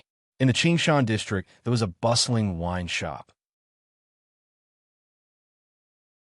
In the corner of the wine shop sat a young man in brocade clothes. The man looked at the table full of wine and dishes and a sheathless sword on the corner of the table. He was lost in thought. After a long time, a waiter came to him and asked softly, "Sir, were you the one who asked for wine just now?" The young man came back to his senses and nodded. "Yes, it was me." The waiter frowned slightly. The guest looked quite young, but why did his voice sound like an old man in his 70s or 80s? Not only was his voice hoarse and unpleasant, but it was also full of the aura of someone past his prime. The waiter put away his emotions and nodded with a smile.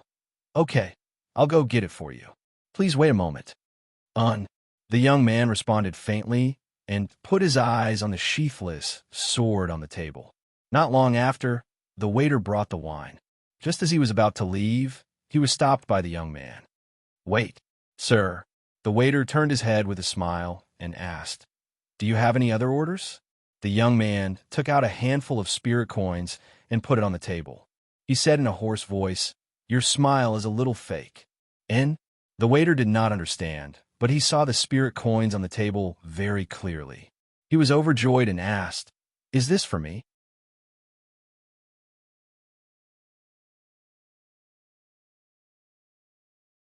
Chapter 1552. The young man smiled and nodded. The waiter was overjoyed and said happily, "Thank you, sir. Thank you, sir." The waiter reached out to take the spirit coins on the table. As soon as he placed his rough palm on the table, a white light flashed, and the waiter's head fell to the ground and rolled a few times. Blood splattered everywhere, dyeing the white walls red. After a series of screams, the diners all fled, leaving only the young man who was wiping the sheathless sword, the trembling innkeeper who was hiding in the corner, and a few Spirit Emperor Realm cultivators who wanted to be a hero for a just cause. "What are you doing? How can you kill the innocent? Who are you?" "There are rules in the Green Mountain Imperial City." The young man casually threw the white handkerchief that he used to wipe the blood on the table and put away the spirit coins. He looked at the Spirit Emperor Realm cultivators expressionlessly and said, "I know my voice is terrible." Seeing him smile so forcefully, I couldn't bear it, so I decided to help him. The young man took a few steps forward, but the cultivators didn't intend to move aside. They glared at him angrily. Just as they were about to speak, they saw their own headless corpses fall to the ground. Where did this ignorant junior who wants to be a hero come from? How pitiful. The young man shook off the blood on his wrist and looked at the trembling innkeeper in the corner. He sneered and left the inn. As he left, he said in a loud voice, "It's been a long time since I've been out." The Green Mountain Imperial Palace. Sitting on the dragon throne, the Spirit Emperor listened to Qing Yunji's report with a frown. In the past 2 days, many deaths had occurred in the Green Mountain Imperial City. The victims included insignificant people like the waiter in the tavern and important people like the important officials of the empire. No matter what their identities were, they were all killed with a single slash. Qing Yunji said loudly, "Spirit Emperor, this person is extremely powerful." Many half-step Spirit Emperors couldn't block his sword. Every time our people rushed over, he had already left. "Did you find out his identity?" "I don't know for now," Qing Yunji replied. "Yuan Mu." "Yes, sir." The current head of the Yuan clan, the master of the Celestial Cloud Pavilion, Yuan Mu, stepped forward. "Mobilize the people of the Celestial Cloud Pavilion. You must find out who this person is. Otherwise, the people of the Green Mountain Empire will be in danger." "Yes." The Spirit Emperor held his aching forehead and waved his hand. "I'm tired. You can all leave." "Yes." The Spirit Emperor felt a little tired. She couldn't help but close her eyes. When she woke up again, she realized that she was no longer sitting on the dragon throne in the palace. Instead, she was sitting on a small boat in a lake in the Imperial Garden. The Spirit Emperor looked around at the reeds and the clear lake water. He asked in confusion, "Why am I here?" She touched her aching forehead and muttered, "Damn it, I must have lost my memory again." After resting for a while and feeling that the pain had subsided, the Spirit Emperor wanted to sail the boat back. However, at this moment, she saw someone standing on the reeds beside her from the corner of her eye. She suddenly turned around and stared at the white figure who had appeared beside her, without her knowing. She said coldly, "Who are you? When did he appear there?" The white figure standing on a reed smiled and said, "I just arrived as well." The Spirit Emperor looked at the figure and didn't feel any aura from him. She couldn't help but feel a little suspicious. How could someone without cultivation step on the reeds and prevent them from breaking? It seemed that this person's cultivation was very likely higher than hers. "What do you want to do here?" The man took out the sheathless sword on his back. He looked at the beautiful woman in a golden dress and smiled. "Someone asked me to kill you, so I'm here." Tianyuan New City, Imperial Palace. Yi Hao quickly browsed through the conditions on the scroll. Then, he threw it on the table and asked, "Are you sure this is all the conditions that your empire has offered?"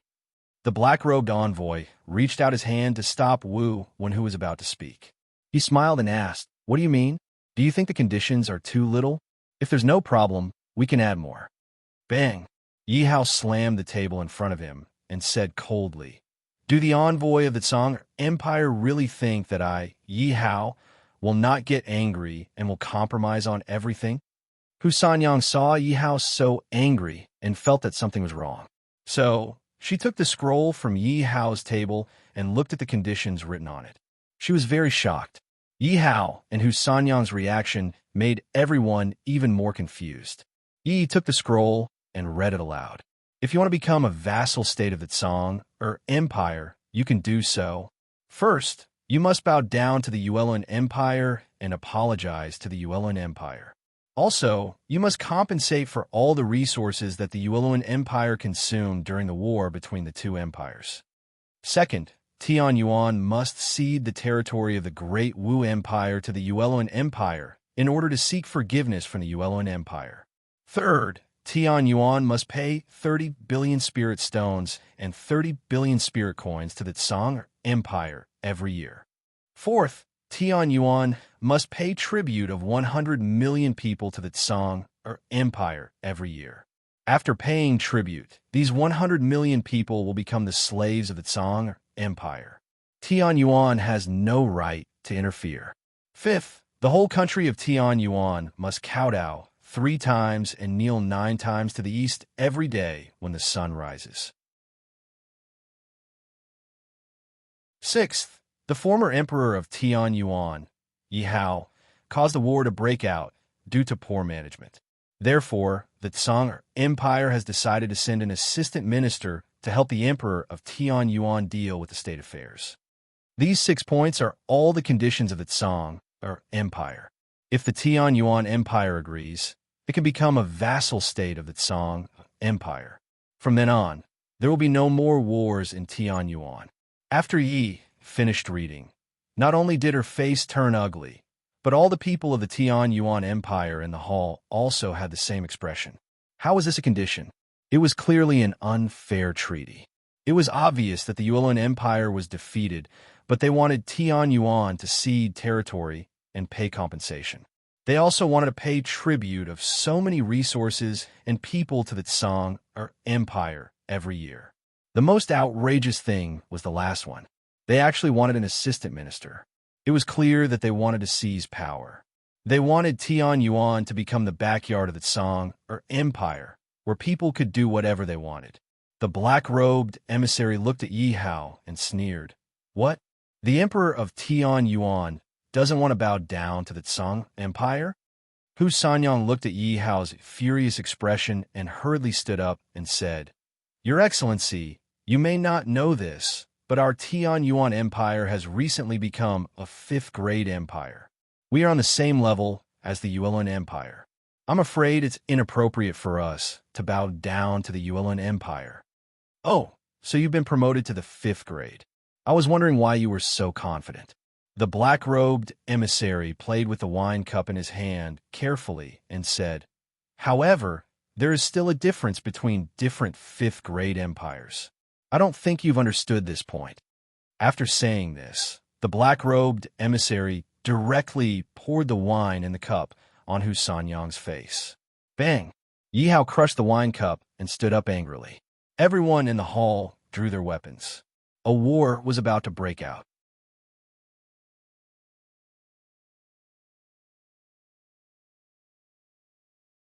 Chapter 1553. Sanyang ran her fingers through her wine-soaked hair and said word by word, Our Tian Yuan Empire can only produce 36 billion spirit stones a year. You want us to pay 30 billion spirit stones? Isn't that too much?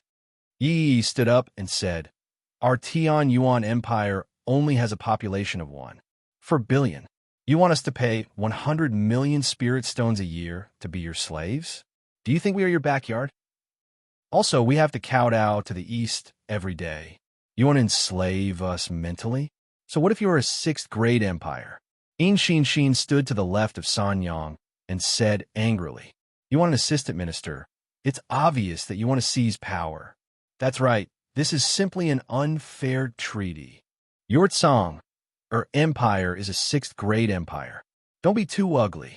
The Tian Yuan people in the hall spoke one after another, retorting word by word. The black-robe envoy stretched out his black-gloved hand and slammed it on the table. He said angrily, Enough, where are the 5 knights? Take these nosy people down. Hearing this, the 5 knights stood up, revealing their 6th order spirit monarch strength. The hall fell silent in an instant. The 5 knights stood behind Sanyang and the others. It was like 5 mountains were pressing on their hearts, making it difficult to breathe. The black-robe envoy nodded, and the 5 knights' momentum became stronger. Plop! Many people couldn't bear the pressure and fell to their knees. Only Yi Hao and a few others still retained their last shred of dignity and knelt on one knee. Lin stood up with a smile and came to Sanyang's side. He stretched out his fat hand and stroked Sanyang's smooth and tender face. He smiled and said, Ayaya, this is really interesting. Not long ago, I was your prisoner, and now it's your turn, haha. Don't touch me. Sanyang's face turned slightly, and she said angrily, Touch me again, and I will kill you. Lin looked at Hu Sanyang's angry eyes, and his desire to tease her grew stronger. Just as he was about to touch her again, a standing figure grabbed his hand. Lin looked at the familiar figure in front of him, and his face turned cold. He said angrily, At this time, you still want to be the hero and save the beauty? Get lost. Then, he kicked Yi Hao in the stomach as he struggled to get up. Before Yi Hao could stop, Lin moved slightly and stepped on Yi Hao's chest. He said fiercely, Who do you think you are? How dare you step on me? Today, I'll make you pay back double. Bang, bang, bang. In a fit of anger, Lin stomped on Yi Hao's chest dozens of times. The black-robed envoy sneered. He stood up and said, I told you nicely, but you didn't listen. Do you want me to make a move before you think clearly? You should know that the gap between level 5 and level 6 is not small. I'll leave this to you guys. After you've had enough fun, remember to get them to sign a contract. All right. Wu Wen shouted, smilingly staring at Shin, who was struggling to hold on. No problem, leave it to us. Lin Feng patted his chest and walked towards Yi, whose forehead was dripping with cold sweat. Don't touch her. Hong Yin, who was only a level 1 spirit monarch, wanted to get up, but he was kicked heavily by the nearest knight. He staggered and fell to the ground, unable to get up again. When everyone in the hall was about to be humiliated, an old man appeared at the door of the hall. In the reed swamp, Spirit Monarch covered her chest that was stabbed. She stepped on the small boat and stared at the white figure with an ugly expression. The white figure shook off the blood on his wrist and looked at her. Don't struggle, it's useless. Spirit Monarch listened to the harsh voice and suppressed the disgust in her heart. She asked, even a level 6 Spirit Monarch can't beat you. What realm are you? Sorry, I'm in level 8 Spirit Monarch. What a level 8 Spirit Monarch. Who paid such a high price to hire you to kill me? You don't need to know this. The young man in a white robe twirled his sword and said with a smile, if you really have any questions, you can go to hell and ask the King of Hell. He tiptoed and came directly to the small boat. He stabbed with his sword, as if there were thousands of swords following him, attacking Spirit Monarch. Spirit Monarch shouted angrily. The spiritual power in her body surged crazily. She blocked the young man's casual attacks with one palm strike after another. The young man sneered and flicked his finger at the lake. A huge wave flipped over and crushed the small boat. Before the small boat sank, Spirit Monarch quickly retreated to the shore, which was more than 300 steps away from her.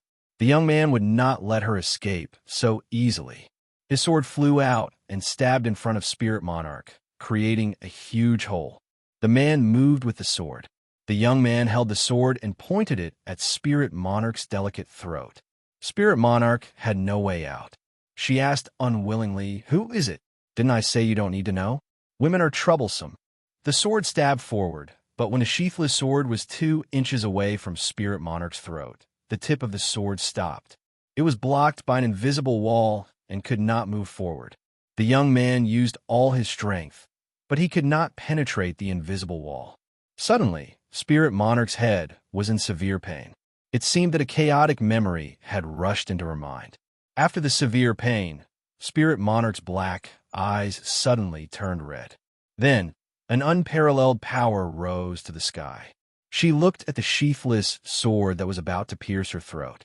She slowly closed her fingers and smiled. You want to kill me?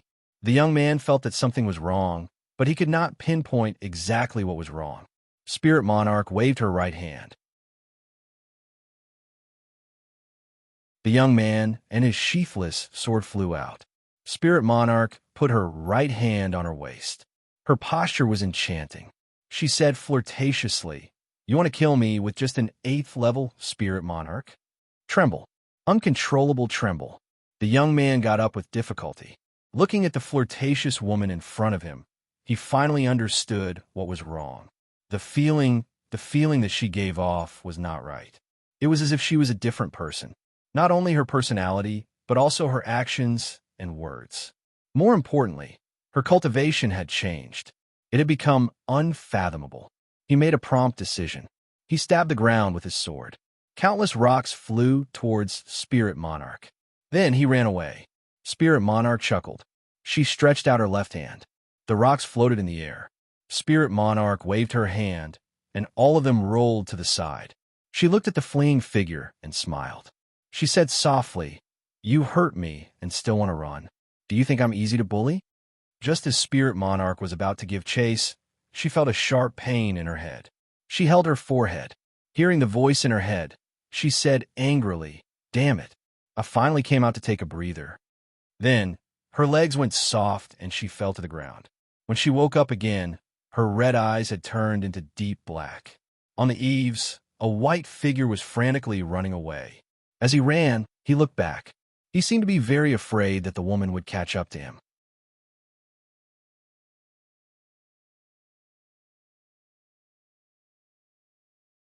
Chapter 1554. After escaping for more than 10 miles in one breath and seeing that no one was chasing him, the young man stopped and came to the agreed inn. The young man came to the Sky Number 1 private room, according to the previous agreement. Not long after, a waiter knocked on the door and walked in after getting permission. The waiter cautiously closed the door and windows and respectfully said to the young man who was adjusting his breath with his eyes closed, "Ancestor, how is it? Did you succeed?" The young man kept his mouth shut and cold sweat flowed down. Only then did the waiter notice that there was a scar on the young man's abdomen, and the white clothes near his abdomen were dyed red with blood. The waiter was shocked and asked, "Ancestor, are you injured?" After an hour, the young man's tightly closed eyebrows relaxed. He slowly opened his eyes and exhaled a mouthful of turbid air. "I didn't expect that this old man would be defeated by a little girl." The waiter was shocked and asked tentatively, "Ancestor, did you fail?" The young man covered his abdomen and said, "Go back and tell my big brother that this girl is not simple. It's best not to provoke her so as to avoid getting into trouble." After saying that, the young man was ready to leave. The waiter stood behind him and suddenly shouted, "Ancestor of the Lin family, what do you mean by this? Do you want to leave without completing the task given by the Lord?" Yes, this young man was the ancestor of the Lin family, the one who was in contact with a big shot in the Tsang or Empire. The ancestor of the Lin family suddenly turned around, pinched the waiter's forehead, and slammed him against the wall of the room.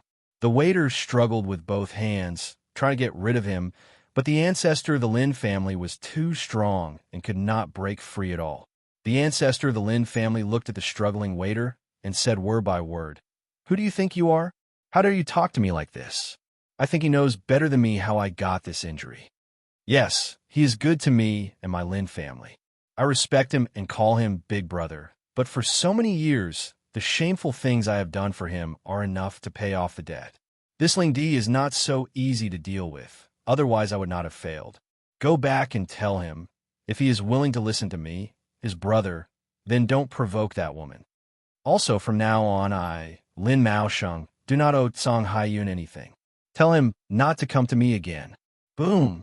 The old ancestor of the Lin family threw the waiter onto the bed and left.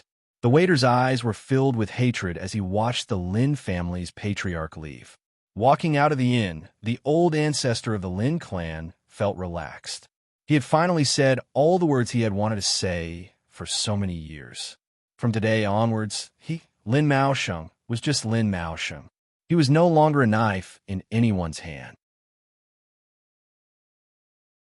He glanced in the direction of the Tian Yuan Empire and murmured, "Descendant of the Yi family, I'm coming." In the main hall of Tian Yuan New City, an old man appeared in the main hall. The black-robed envoy and the others stopped in their tracks. He looked at the old man impatiently and said, "Old man, get lost. Don't delay our business." The old man looked at the scene in the hall and said angrily, "Is this how your Tsang Empire does things? Are you worthy of being a rank 6 empire? How shameless. Where did you come from, old man? You're courting death." Lin Feng rolled up his sleeves and was about to attack the old man. Wu Wen dissuaded him. He looked at the old man and found him familiar. He suddenly slapped his thigh and said, "I was wondering why he looked so familiar. So, you're the Pill Sect Empire's Elder Gu. Why are you here?" The old man was none other than Elder Gu. He stomped his foot and said loudly, "With this old man here, let's see who dares to bully my disciple. Let's see who dares to humiliate the Tian Yuan Empire." Boom! As soon as the old man's voice fell, a burly guard suddenly appeared from behind Elder Gu. With a punch, he sent Lin Yi, who was stepping on Yi Hao, flying. Lin Yi crashed into a nearby pillar. "Iya!" Lin Feng cried out in alarm and ran over. The guard then released his cultivation, 8th Order Spirit Monarch Realm. The pressure that Yi Hao and the others felt disappeared in an instant. The 5 mountains in everyone's heart fell. Yi Hao stood up and looked at the man beside Elder Gu. He smiled and said, Many thanks. Who would have thought that Elder Gu would slap Yi Hao's forehead and snarl, "Scoundrel, why didn't you tell me that the Song or Empire's people were here? If you Xiaoqiu didn't come to find this old man, I wouldn't have known that you were being bullied." Yu Xiaoqiu scratched his head and smiled. Halfway through the banquet, Yi Hao felt that something was wrong. Therefore, he sent Yu Xiaoqiu to find Elder Gu to get reinforcements. Yi Hao didn't want Elder Gu to get involved, but the Song Empire was too much. Yi Hao was helpless. Wu Wen came to the black robe envoy's side and asked, "Elder Gu, is this Yi Hao your disciple?" Elder Gu pulled Yi Hao behind him and sneered, "Yes, with me here today, let's see who dares to bully him. Guimo, throw these 5 eyesores out for me." "How dare you?" The black robe envoy stepped forward and stopped Guimo. Guimo snorted, grabbed a white knight, and threw him out of the hall. "Gu Sheng, so what if you are from the Dan Sect Empire? We are from the Song or Empire. If you dare to touch our people, it will directly cause a war between 2 sixth great empires. Can you bear the responsibility?" The black robe envoy pressed on, using the Song or Empire to pressure Elder Gu. At this time, Guimo still didn't stop. The 5 knights were casually thrown out by him, as if they were garbage. Elder Gu also stepped forward and said loudly, "Who do you think you are? Using the Song or Empire to pressure me? If the one standing here is Song Tian Di, then he is qualified to say these words to me. You." The black robe envoy seemed to want to fight his opponent. Wu Wen rushed between the two and said with a smile, "Elder Gu, let's talk nicely. Why do you have to fight? Let's leave now." After that, Wu Wen whispered something into the black-robed envoy's ear, then pulled him out. Lin Feng hurriedly followed behind with Lin Yi. The others in the hall were anxious. Leave it just like that? How could they let this group of people leave just like that? Yi Hao looked at Elder Gu, as if he was asking for his opinion. Elder Gu nodded slightly. Yi Hao smiled and walked out of the hall. Guimo also followed him out of the hall under Elder Gu's signal. The others also walked out. Elder Gu turned around and looked at Yi Hao's figure. He murmured, "I only have one disciple. Even if I have to risk my life, I will protect him." Yi Hao stood on the steps outside the hall and looked at the backs of Wu Wen and the others. He said loudly, "Stop. Did I say you can leave?" Huh. Wu Wen and the others were stunned. This guy was only the emperor of the 5th great empire. Even if Elder Gu was his master, so what? He was only from his 6th great empire. Who was worse than who? How dare he block their way? Yes.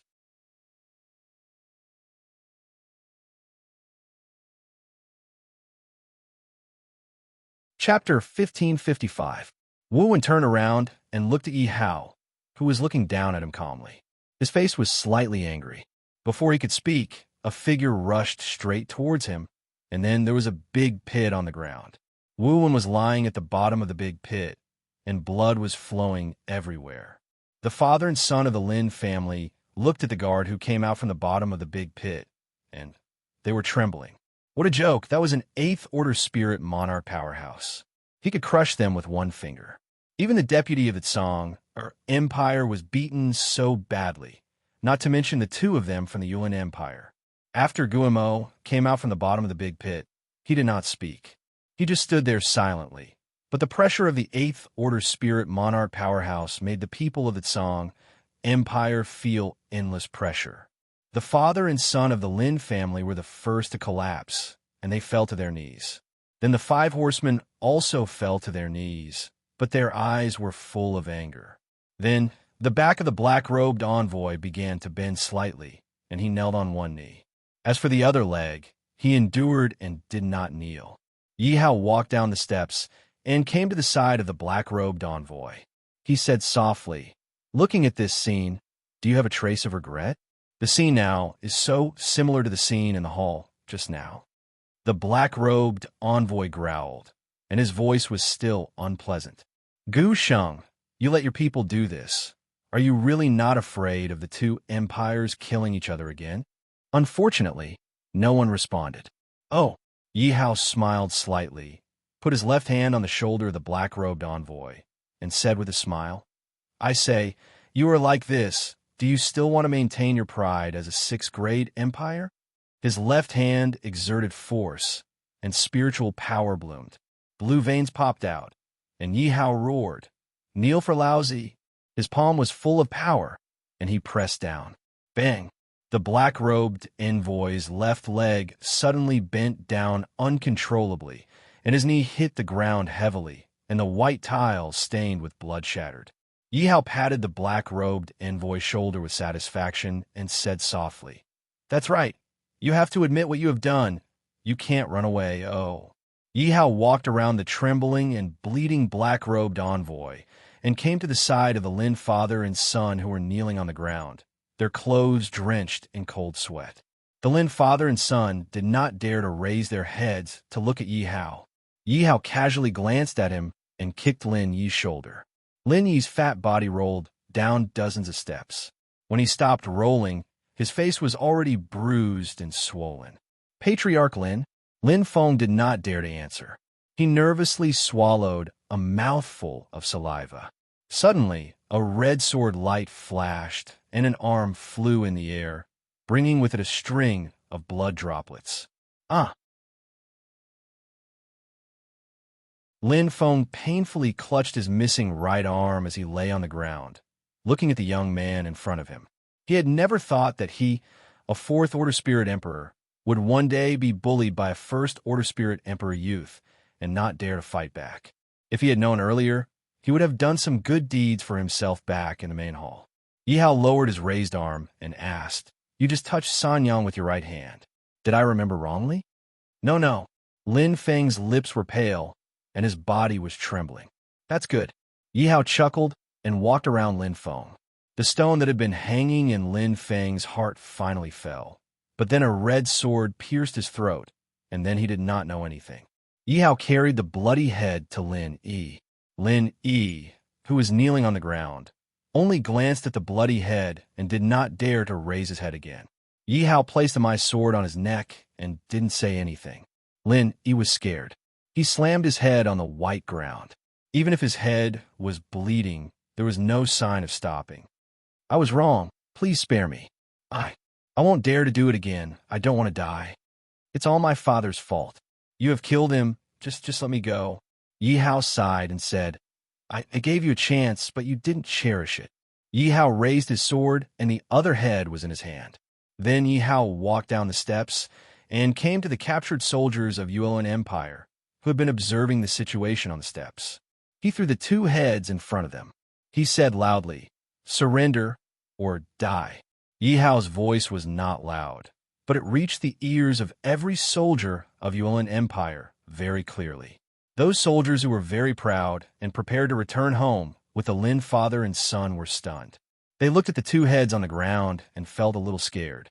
Some soldiers were unwilling to surrender and wanted to leave the group quietly. They had just taken a few steps away from the group when they fell to the ground stiffly. There were 10 small flying swords spinning in Yi Hao's right hand. He looked at the crowd and said calmly, "Did you not listen to my words? Those who escape will die." Plop! Someone in the crowd knelt down first. Then everyone else knelt down. More than 4,000 prisoners of Yuan Empire surrendered. After all, it was easier to die than to live. At this moment, the black-robed envoy, who was still kneeling on the ground, suddenly screamed, "Gu Sheng, you let Yi Hao do this. After you leave, the Kangar Empire will not let Tianyuan go. You can protect him for now, but can you protect him for life? What if I have to protect him for life?" An angry voice came from the hall. Then a white scroll was unfolded and thrown in front of the black-robed envoy. Gu Sheng walked out of the hall angrily. He stood on the steps and said, "Is this the condition of your Kangar Empire?